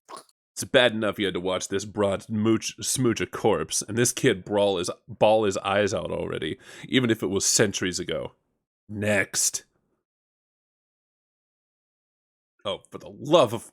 Why would you even design a button like that if it doesn't print the right advancement characters? You are getting really tired of mashing the equals key. Spades. Type equals, then equal. Fuck. Pound! This moon is different. It's very purple and quiet. Doesn't look like anyone here is awake yet. Not like the yellow moon where you were just dreaming about. Plenty of friends there, all up and around, making a racket. It was fun for a while until you woke up with honey in your mouth, killed your Lucis, saved a princess, and died. Luckily, you had a couple of lives to spare. So, Solix has 2 dream selves. Yeah, because If that weren't obvious to anybody. Yeah, Gemini. Gemini, yeah. Naradia has no dream selves. Because she's dead. Which is why she was a ghost. And everybody else just has one dream self. Most other players only get one extra, but you're kind of a special case. Boy! Huh? Boy, Huh? you there, red and blue-eyed boy. I must speak like I have the book jaundice. I remember this. This is the little guy. Oh shit! Go on, Mick. I remember this. Go ahead and read these. Oh yeah, I got it. I did not get the chance to formally greet you. I suspect this is what made you angry. But worry not. I've been brushing up on your troll etiquette. Pardon me while I consult the appropriate pages. It'll only be a moment. This book is very thick. Just what you need. Another voice of the imminently deceased invading your head. Haven't they cost you enough trouble already? Get it out. Troll etiquette sure is confusing. Get it out, get it out, get it out, get it out, get it out, get it out, get it out, get it out, get it out, get it out! Oh, jeez. Oh, fuck. Oh, fuck. Jesus Christ! Solix, blast off. You've wasted enough time on sleeping and dying. You've got to get back to adventuring while the adventuring's good, and also change out of these stupid pajamas. Choo! Solex, get back to adventuring. I hope we get to a Gamzee segment soon. God damn. The revived Mage of Doom returns to the land of brains and fire for a surprise rendezvous with the Witch of Life. Hey, what the heck is going on here? Vriska, get back to adventuring. Somewhere on Lomat, the thief and the page plunder the untold riches of innumerable pointless side quests.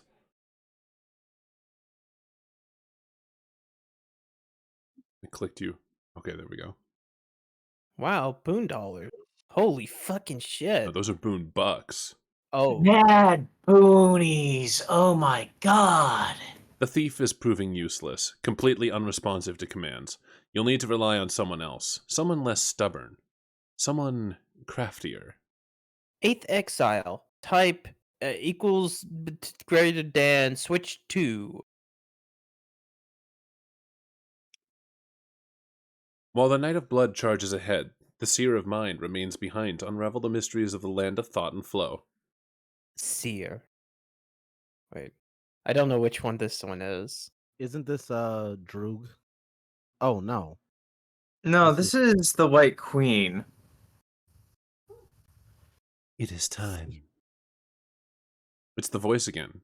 You were wondering when she'd come back. This time, you are ready for her. Terezi, retrieve chalk. You search for the appropriate card through your scratch and sniff modus. The card will be unmistakable. It is the one that smells like a fruity rainbow that makes you sneeze.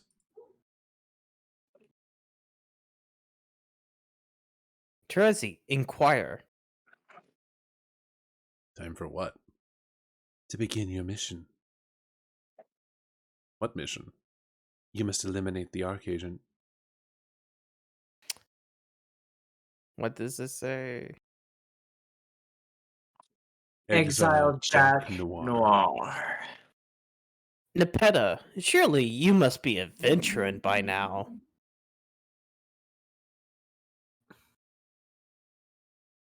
Which land is this? It's a land of little cubes and tea. Also, That's adorable. lolcat. Why, yes. Oh As my a matter of God, fact, they it does really appear that the lolcat. Rogue of Heart has been keeping herself quite busy. Sorry, I Nepeta, talked over you.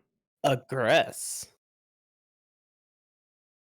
I'm sorry to have talked over you. I'm sorry. What? It's not like I said anything important. Don't worry about it. It's still rude of me. Damn. I'm used to it. Don't worry about it.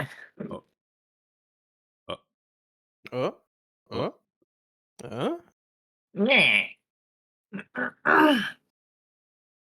Pounce greet. tackle slide. Oh yeah, little cubes everywhere. You inquire into the whereabouts of the Maid of Time. The Heir of Void has no idea where she went. She just disappeared. Equius, get up and commence the adventuring. The underlings have been getting enormous lately. Must have been something one of those other clowns prototyped. Speaking of clowns. Equius, answer Carcat. Is it finally my time to shine? Will I finally be the clown? It does not appear to be a message from Carcat directed at you specifically. He has just updated one of the many memos on the trans-timeline bulletin board he set up a while ago. You've since no longer bothered keeping up with the endless and mostly incomprehensible communique. But while checking the update, you can't help but skim through your first memo in the long sequence, which was written hours ago from your present perspective. Equius, read the first memo. Okay. This is a past carcinogeneticist. Okay, I think I set this up right. Fuck, I should have come up with a better board name. Oh, sorry, he said opened public trans timeline bulletin board, Team Adora Bloodthirsty.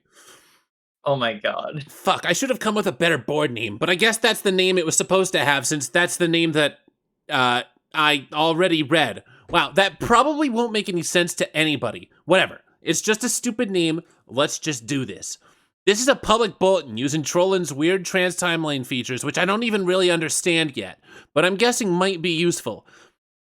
I've included all 12 players in the subscription list, so you should all be able to read these memos at any time. That is, all the memos posted, past and future.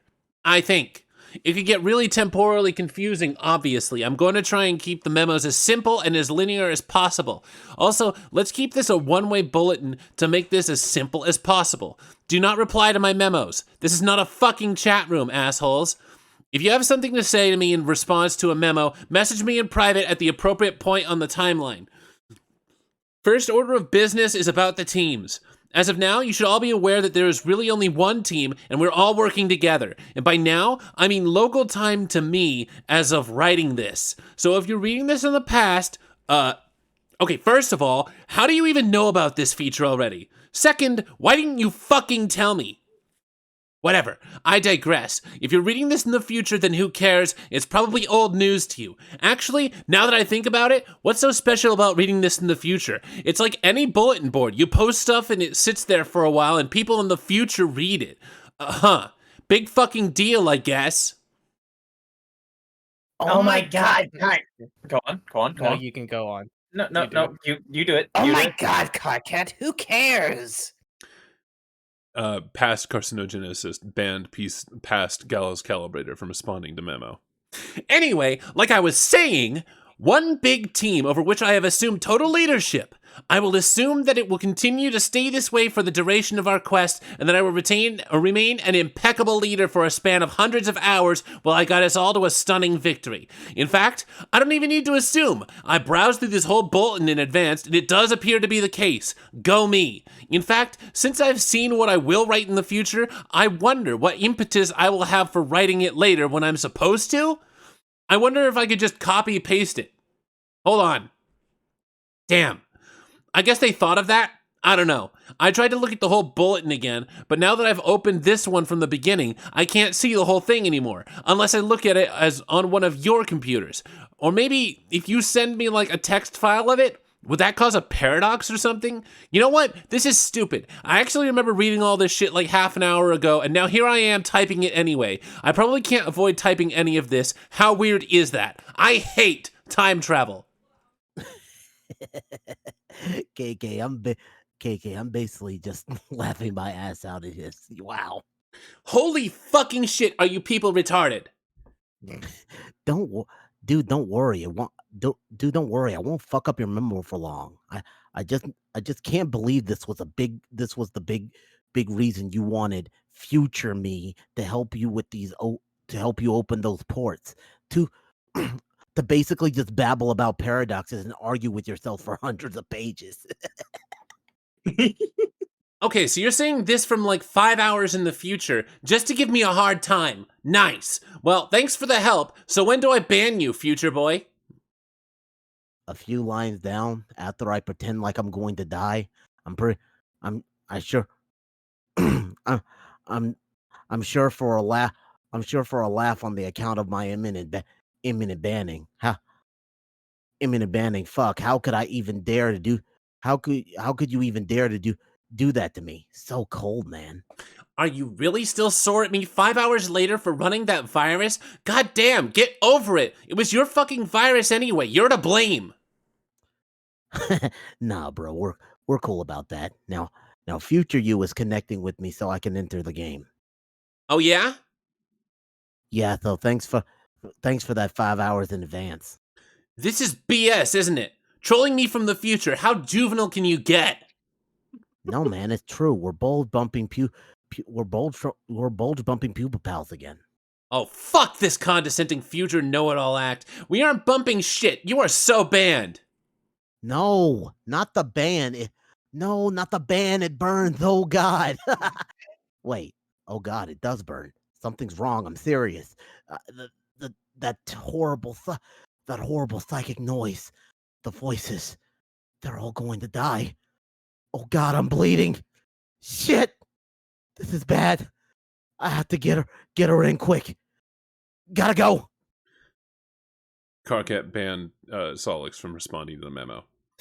And so the porcine hoof belongs to the swollen hag known as Lady Destiny has stomped another throat. Which one of you fuckers is next? Nobody? Okay, good. Although I'm fairly sure I remember someone else chiming in before I close this memo. You ADD disordered shit rinsers can't keep your lascivious prongs out of the row hole, can you? Solix, for future reference, or past reference, or whatever, if you want to do that kind of role-playing, you can start on your own bulletin. You can act all like brain-dead asswipes on your own festering flap of paradox space. Fine with me. Everyone will be so confused by the time paradoxes, it will distract them from how awful their terrible hobbies are. Choose your classes now. Level 69 Nook Sniffer is up for grabs. Who wants it? No, that's not an invitation for you fucking nerds to come in here and correct me on your goddamn fairy elves. Just do me a favor and keep me banned from that one, okay? I'll return the favor if you nerd up my nemos. I seriously can't believe how many fucking nerds are on this team. Just remember this is my personal podium, a stump if you will, for sole use by me as leader for important leadership business. Got it? Ugh, this is so embarrassing. What was I even thinking? Shut the fuck up. Okay, I'm fed up with this memo. Gonna close it out. You'll hear from me again when I got something else to say, i.e. just scroll down, you douche, because it's already there. It's all right there already, because of time travel. I know, right? Anyway, just to reiterate, full steam ahead, leader equals me forever, obviously. Peace the fuck out, D-bags. I'd like to add to this useless memorandum that I still don't recognize the validity of your leadership. Sweet mother grubs oozing vestigial third oral sphincter. How can you people be so stupid? I'm sorry, wait, do you want to take one of them? I'm sorry. I was gonna be a quiz. I just arguing with myself. I got into it because Carcat got in here, so. It's all great. good. Don't worry about it, man. Who you want? I was gonna be Aqueous. All right. How can you people be so stupid? It may be true that you are all playing that we are all playing this playing in the same session, but I see no reason to disband the former power structure, especially if it means instituting a tactical midget with a short fuse, a foul mouth, and paralyzing insecurity over the color of his blood. That is all I have to say. Oh, I have a short fuse. That's very funny. You can almost hear me laugh over the sound of the robot you are probably beating to death. Or doing worse too. Hey, you do kiss your robots, right? Might as well clear the air as long as we're broadcasting this across the entire space-time continuum. Not usually. The funny thing is, in the future, everyone will recognize me as the undisputed leader. Even you. You will be standing on the tippy toes of your idiotic metal shoes, taking delicate purchase of my nubby horns, and hoisting yourself over my head to put your sweatiest tough guy smooch upon my twitching spine lump. It will be tender and differential, like a pauper kissing a noble's ring. Just scroll down, read the logs. Nowhere have I seen evidence of this. Most of this is you from various points in time raving about nonsense and arguing with yourself. Do you realize that here in the future, this bulletin has come to be regarded as something of a joke? A lengthy piece of comedy, often quoted amongst ourselves in private moment of levity.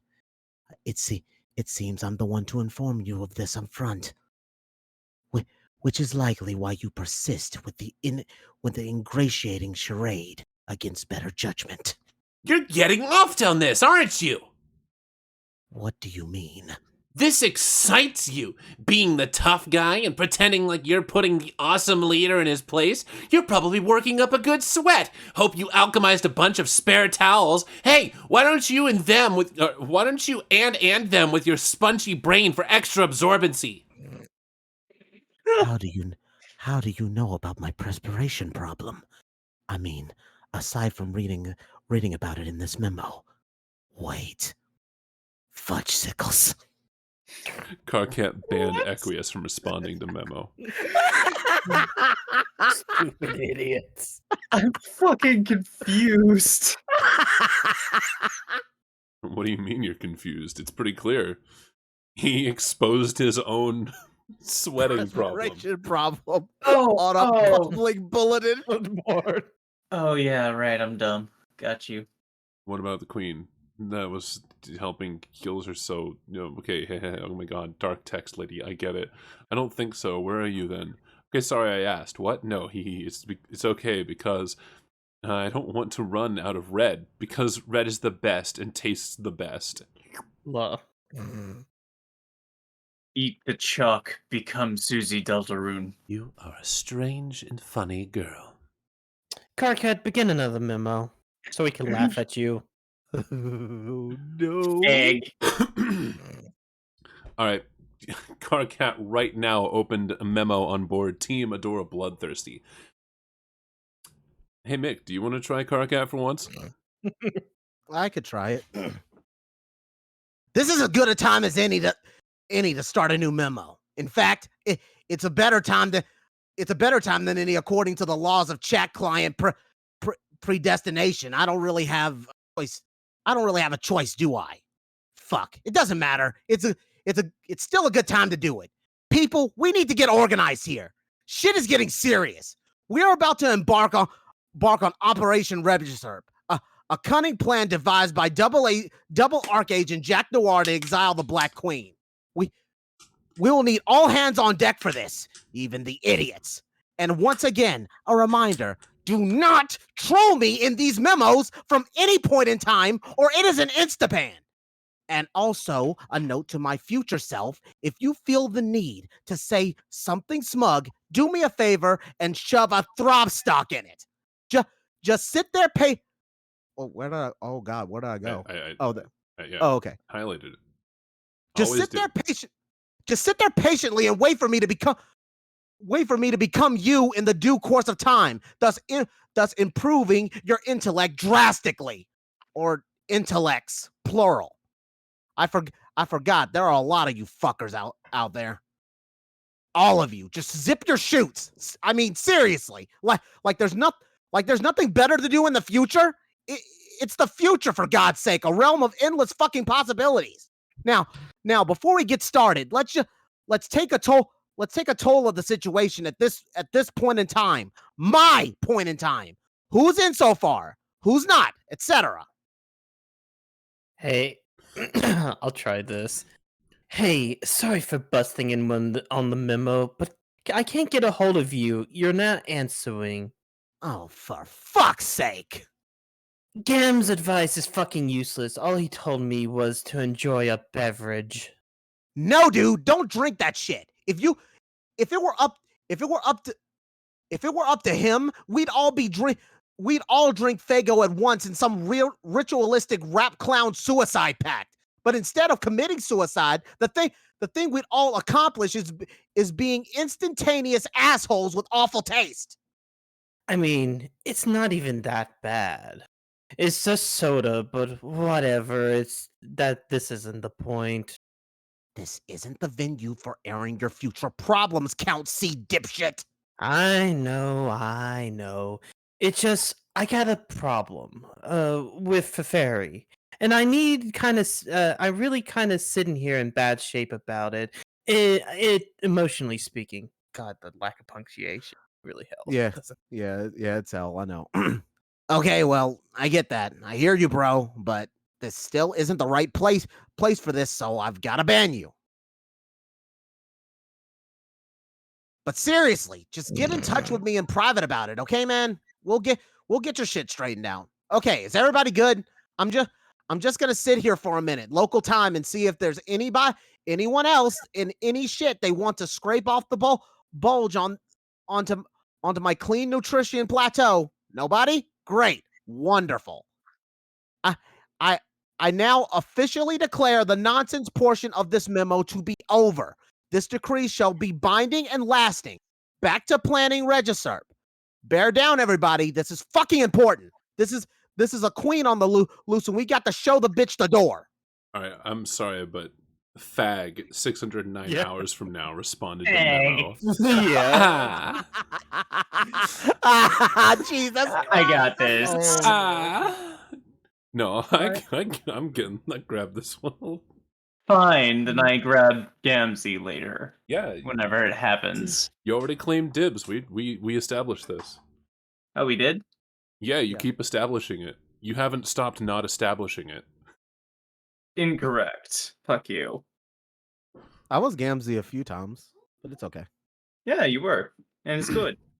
I just Car Cat, I'm sorry, but do you have any idea how funny this thing is? I mean, this whole thing? I can't stop laughing. Hey, can future you mind prevent me from hitting the ban button?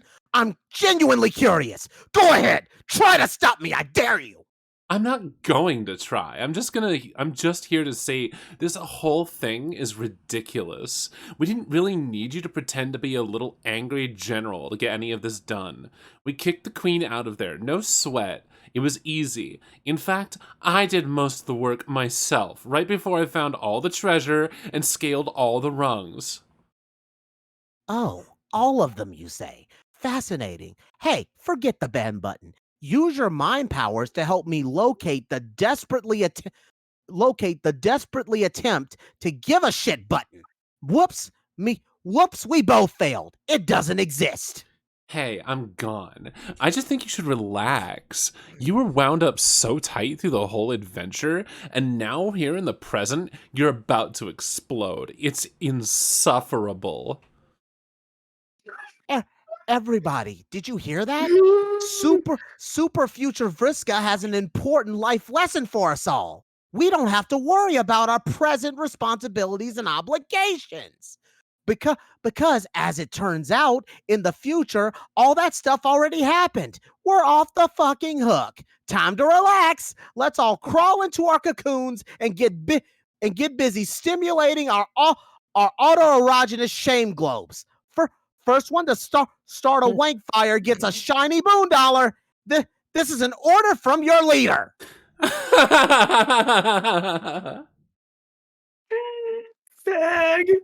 Bam. Leader, fag.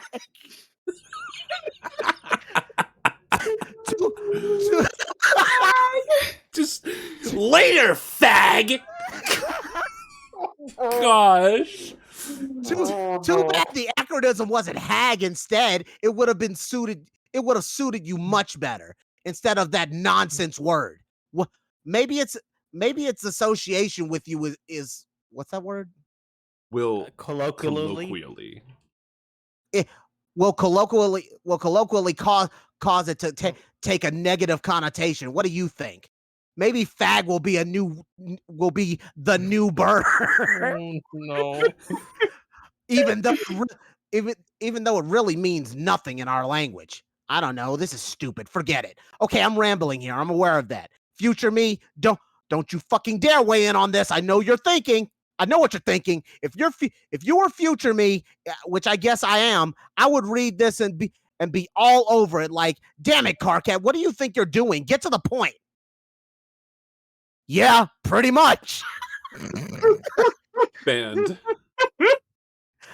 So I'm saying it to myself already, here and now, so I won't have to later. Got it? You trench it, backbiting pricks. Damn, I'm losing my train of thought. Maybe I'll pick it up again what in a fresh memo later. I don't know if it's right though, because I vaguely remember this one being louder than this. Longer than Good. this. Oh god, I gotta be Hey, quiet. hey. I can take Tavros once. No, I've been Oh, yeah. doing Tavros, so. All right. Hey. Oh, son of a bitch. I thought, since it looks like you're saying you're out of important memo stuff to say, maybe you can help me here? Since I don't know where you are now, but maybe help me about a thing that has to do with a girl, like a romance thing you might know about. You people are imbeciles, all of you.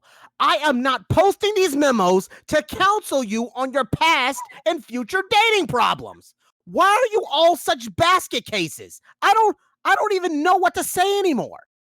Sorry. Should I ban you? What is even the point anymore? One of you stooges will be right on the last one. One of you stooges will be right on the last one's heels with another sob story. Hurry up and tell me what your problem is, bro. Okay. I'm sort of lying on Vriska's floor right now, like in her block, lying down. Because I can't walk. Oh, no shit, really? You can't be serious. When did this happen?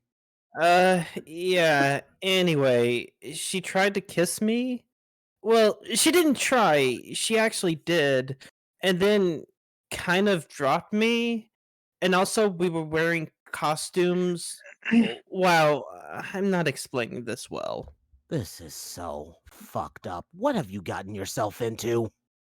And now, to make it a lot weirder, there's an angry voice in my head. I don't think it's Rufio this time. Rufio's not that angry. He's also imaginary, like a fake made up friend. Like the way fairies are. Oh god, I actually remember reading this bullshit. Or skimming it at least. How could I forget? More Looney Block Theater, and here I am drawing the curtain. Dope.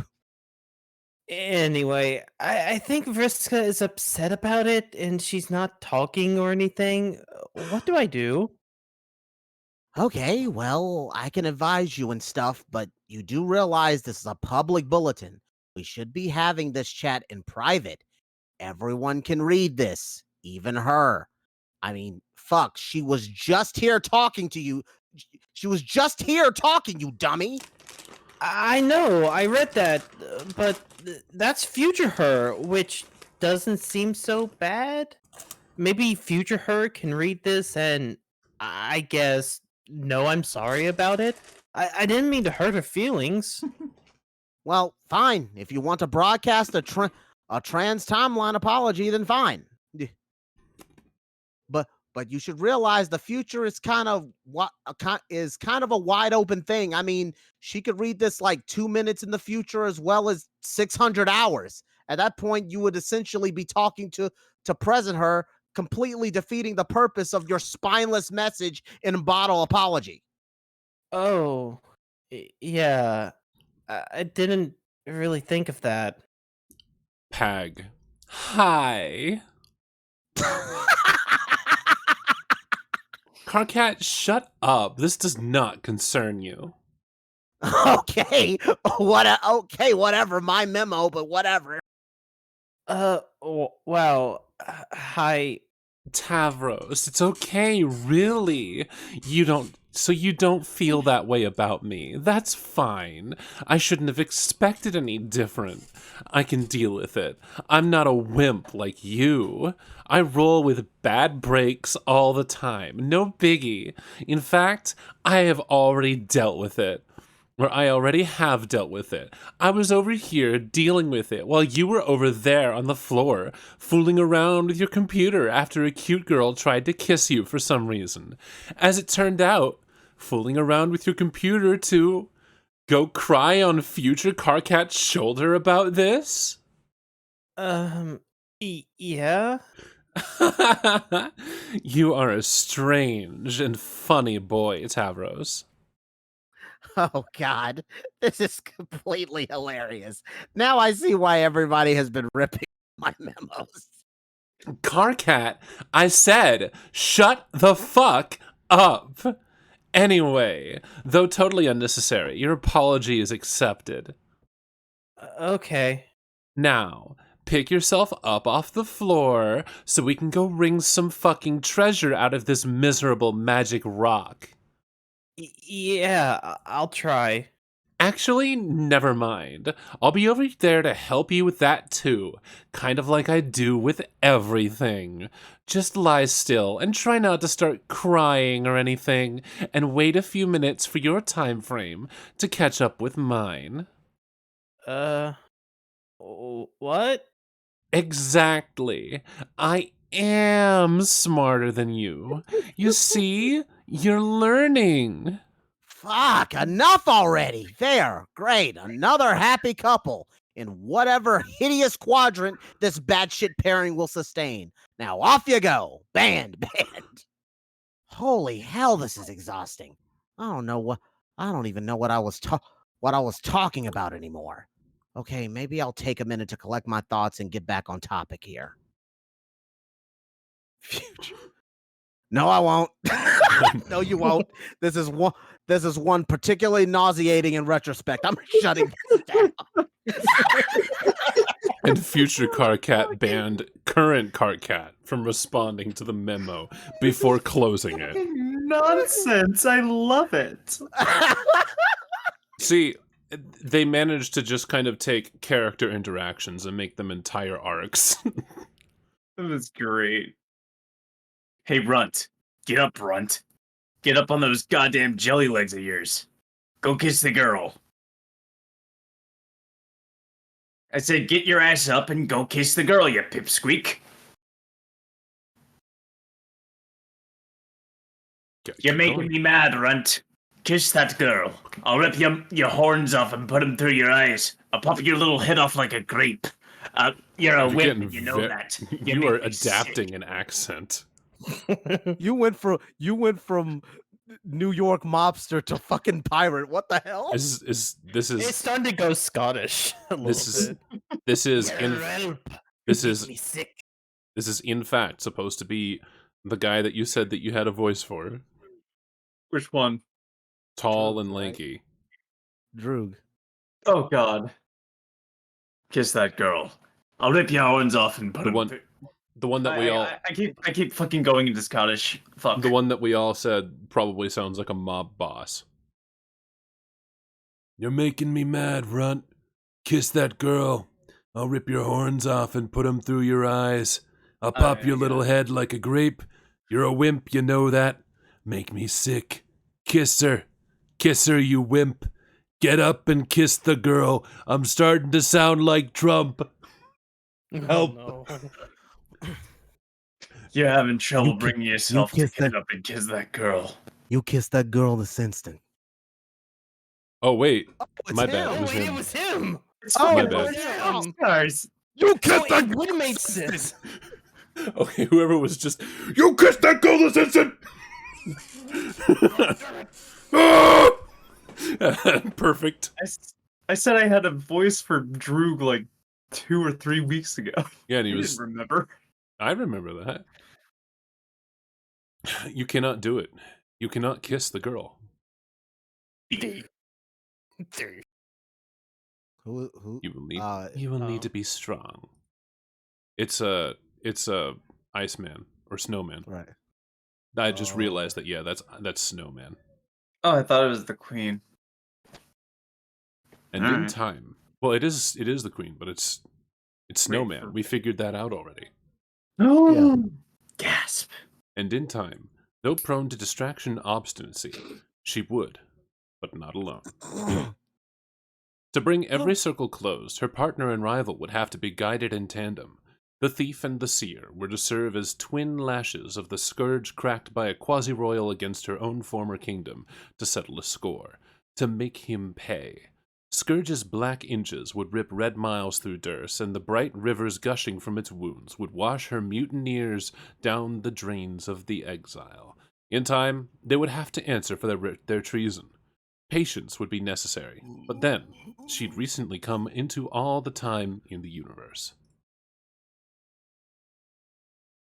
Snowman, continue brief.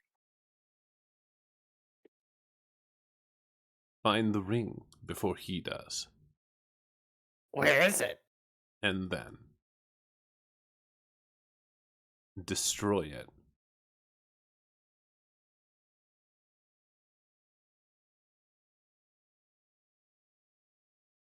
Years in the future, but not many. Centuries ago. And yet, right now, the Sylph of Space was able to vacate the impact site with several features of her buried landscape in tow. She sits atop her session's dormant forge, land of rays and...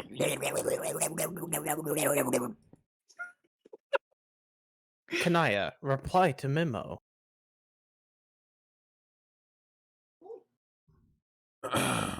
Oh boy. All right. It's a new one. Yeah, it is. Oh god. So am I being Carcat again? Do you want to be? Unless you want to swap roles. Oh gosh. So much. All right. Fine then, Kanaya since for this. past me just banned current me from, well, because, Wait, so who's going to be Kanaya then? I'll be Kanaya. I'll be Kanaya. Nice. I haven't tried her before, but I'll be Kanaya. All right. Fine then, since past me just banned current me from the preceding memo and doesn't appear to give a shit about my future wisdom as usual, looks like I'll just have to start another memo from scratch. Hey, past me, go a blast killing the king. I'm sure it will be awesome. In fact, it was awesome. Bang up job with that dude. Too bad it was all a huge waste of time. Oh, what's that, past hole? Didn't read this and figure that out ahead of time? Or maybe you just skimmed this and it didn't get through your thick bulge. What a shock!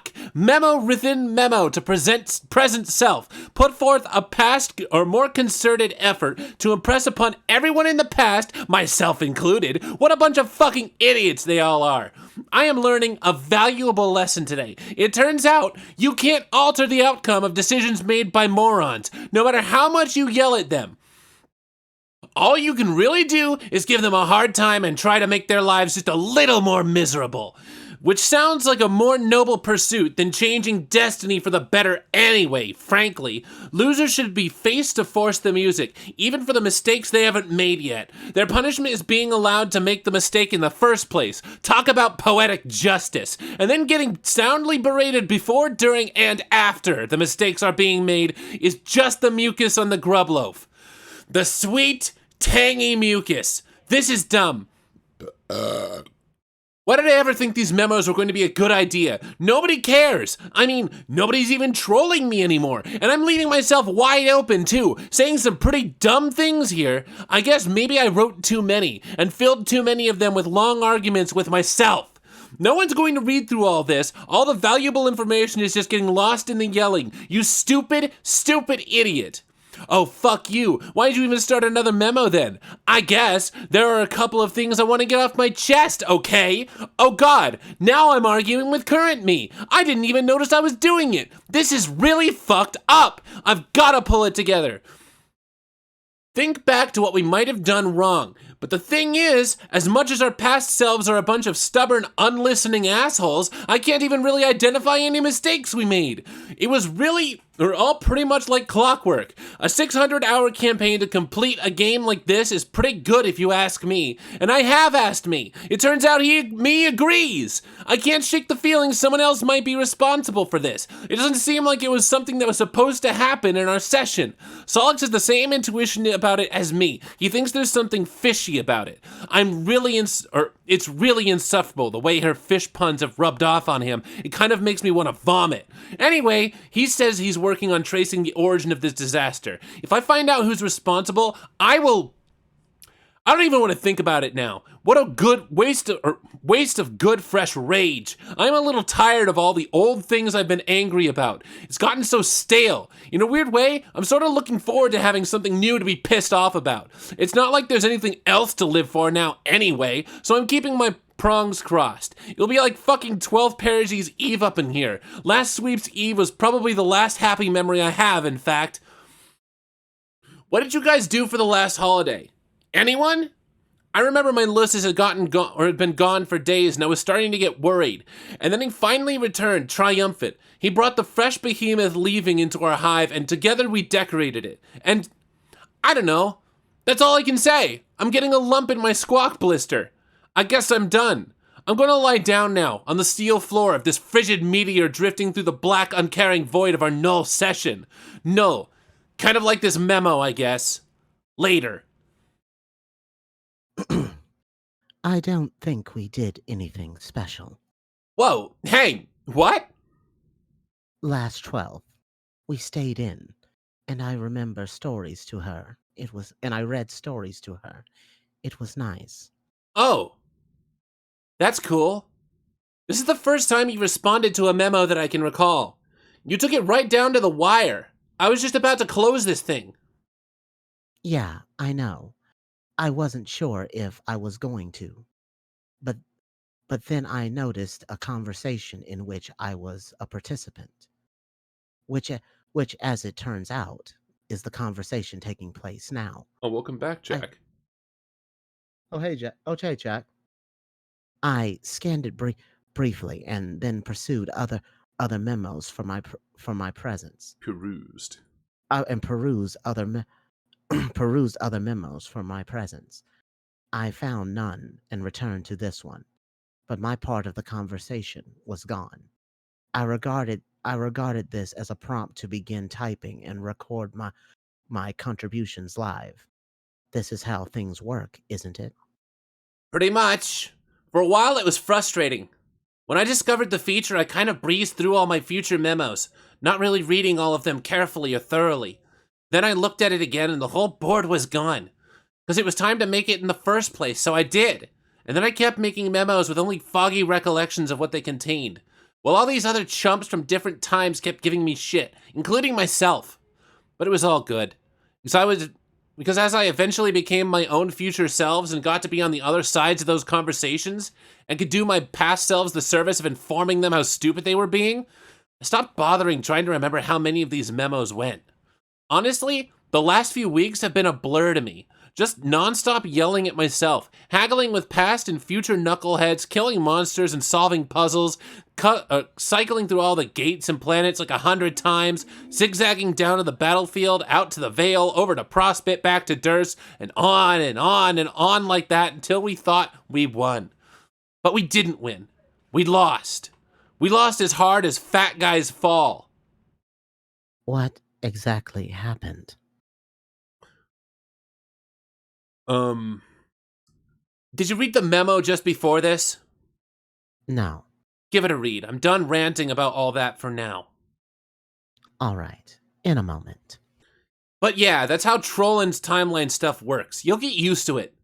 Or not, since apparently this is your only memo reply. You were pretty shrewd in sidestepping this whole clusterfuck.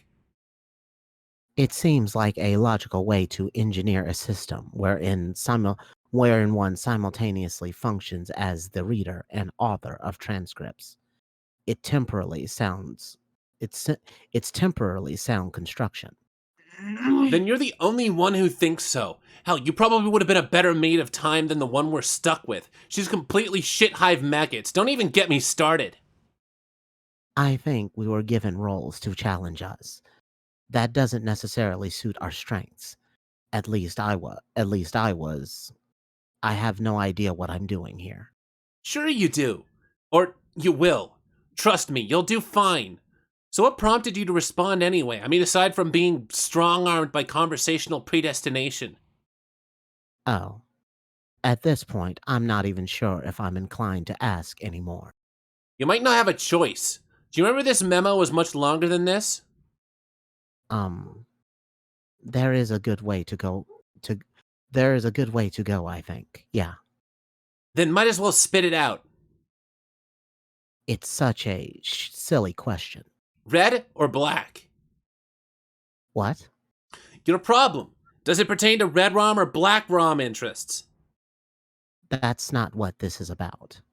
Come on. People have been using these memos to sit through their romantic problems for weeks. I am a fucking veteran at this shit by now. Seriously, I don't mind. It'll be a welcome reprieve from shouting at myself.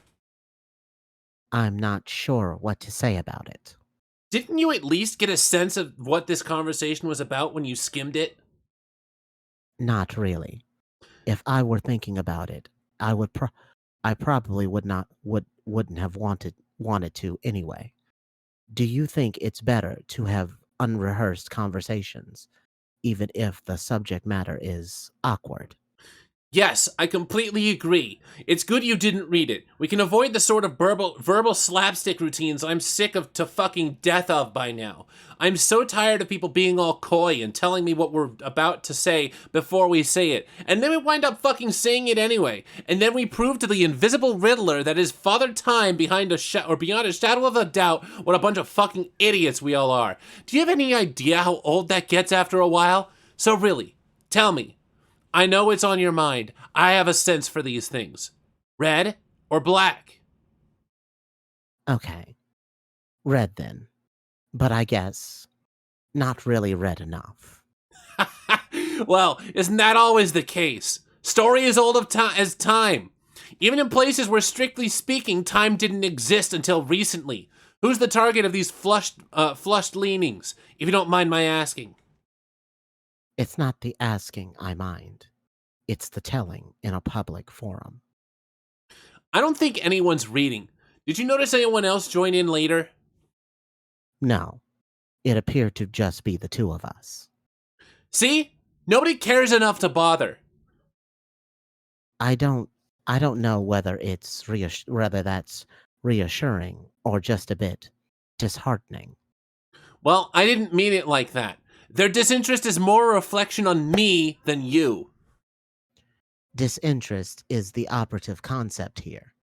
She's not even responding to my messages anymore. Could be busy.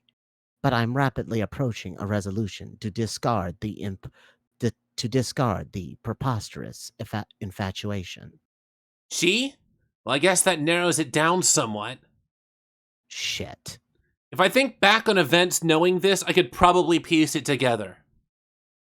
How about if I agree to consult with you about it in private, we can drop it here before you crack me like a vault with your weird romance sleuthing acumen.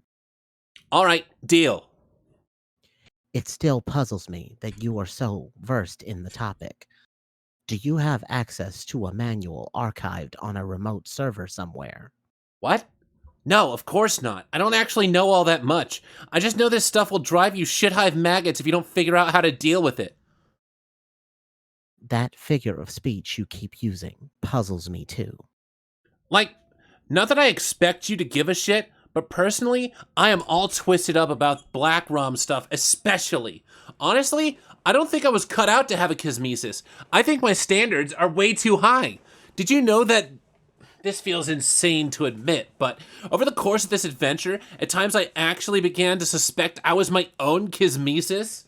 How fucked up is that? I'm not qualified to say. Neither romance nor psychology are my strong suits. But obviously it's not true. I never even did any legit time traveling where I could meet myself. I just bickered with past and future ghosts on a chat client.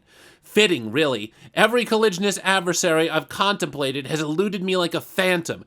Even myself. Whatever. I'm done with it. And what of scarlet ambitions? Fare any better in that quadrant? No, I am not airing that shit out here. Maybe privately.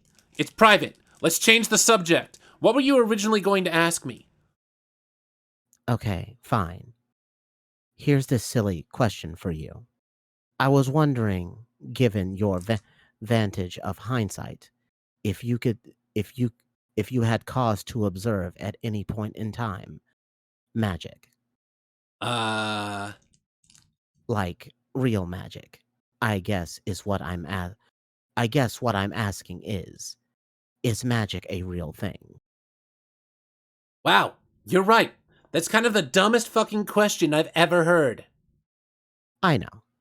It's just I have a good reason to believe magic is real. Our ancient predecessors discovered how to use it, and then they may have surpassed us in skill by a great deal. You put way too much stock in that or in that ratty old guide. But anyway, no, we never used magic.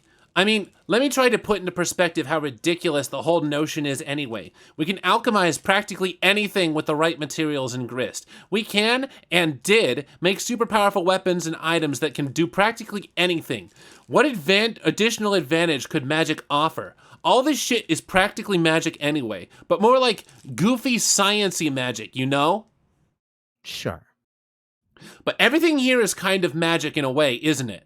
Fortune-telling dream clouds and golden moons and shit. If you look around, there's magic everywhere in this bitch. And it's all around us. Motherfucking miracles, right? Magic, it's all up in the motherfucking air. What do you need magic for anyway? I'm running out of ideas. I need to figure out a way to stoke this volcano. In case you and the others are successful in recovering the Queen's ring. You'll figure it out. And you won't need magic, trust me. Just be patient. The answer will come to you somehow. I guess you would know. Yeah, really, there's nothing to worry about. At least as far as the details of the adventure go. We were all pretty awesome at this game. Really awesome, in fact. Until a little while ago, when it turned out we weren't actually all that awesome. Turns out we were pretty fucking unawesome all along. Still baffled by what would conceivably cause such a crisis in awesomeness post-victory. Well, for starters, have you scrolled up to the top of our timelines yet? No. Check that out. Maybe read a few recent memos. But other than that, it's not for you to concern yourself with. Just deal with getting through the quest. I'll catch up with you about it when you catch up with me on the timeline, which just happens to be right now. Say hi to me for myself. Okay, I probably won't do that, but alright. What the hell are you doing over there anyway? You mean future me? Yeah, you're messing around with your chainsaw while Tavlos is sleeping on the floor. Oh god! Fuck! What are you doing? What? What did I do? Carcat 600 hours from now responded. Okay, everything's fine, I guess. I passed out for about an hour. Fucking embarrassing. I had to say what happened. I'm sorry, I forgot. Everything's fine, I guess. What happened? I passed out for about an hour. Fucking embarrassing. You were out of your goddamn mind, you know. Shit hive maggots, you mean? Yeah, in a good way, though. Okay, I'm shutting this memo down for my past self since he's currently lying unconscious on the floor an hour ago. See you in the future now. Till then. Carcat banned everyone. Close the menu. Can I scroll? Well, actually, It's- Like at yeah, it's 12 or 10:10. 7. It's 10:10, so we actually have to sweep this shit up. sadly. There is so much extra content too that keeps popping up that we have not looked at. It's almost as if you should have skipped that rant. No, No, that was worth it. What you mean the one where Lulu talked like she's a fucking auctioneer and was like No. going Yeah. like at the speed of sound? No, the one where Hussey was like, "Oh, you think I won't?" Yeah, that one. That's the one. Yeah, that's the one I was talking about. Troll romances yet again, even though we just heard about it. Oh yeah, I didn't hear But yeah, anyone who is watching the stream on the VOD, you're a fucking trooper. I'm sure there's at least one person that's like watching all of these religiously from front to back and is just fucking all up and fascinated about this shit. But like, Maybe in the future, or maybe it's No. multiple people in the future. Don't, please. maybe people in the past will be watching it on the stream while it happens. Who knows? Time travel sucks. Please. Anyway, I can't believe it. Every- The future past is now real. every last one of you is a goddamn trooper, and I love every last one of you with every ounce of my being. You woo. So, do you guys want to say goodbye while I look for someone to raid? I had a great time, and Yes, I'm I had a great time as well. Make sure you guys go watch the stream that's going on right now. Oh yeah, it'll be happening. We're making this happen. It'll be just really soon and shit. Just Yeah. just, just tune into the Twitch channel that's combined with this YouTube channel. We'll see you here. we're at the Taco Bell. We're at the combination pizza and Taco Bell. Let's see. Do I have anybody we can? Well, I've got a couple. Most people I know are bigger than what we have. Yeah. Well, I only got a few people playing Overwatch 2, but I don't really know them personally. yeah. I don't have any friends. Excuse me. Nick, are Let's you see. okay?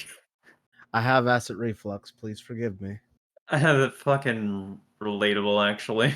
You know what? I know the perfect place where we can all go to just fucking get our chill up and on. Let's Fucking chill. get our up and chill on. We're gonna go see Tone 82 playing Sons of the Forest. Hell yeah. I've played a little bit of that game. It is very addicting, very fun. We'll see you What guys is it there. about? And it's a sequel to The Forest. I still don't understand the plot. Okay, but what is the forest? Oh, I got this. So the forest is No, basically we're not where explaining this. We're not explaining this. We have to raid, and then we off stream. All right. Thank you guys so much for being here. I love you all. Mwah. I'll see you in the next video. To end the stream on. Ah!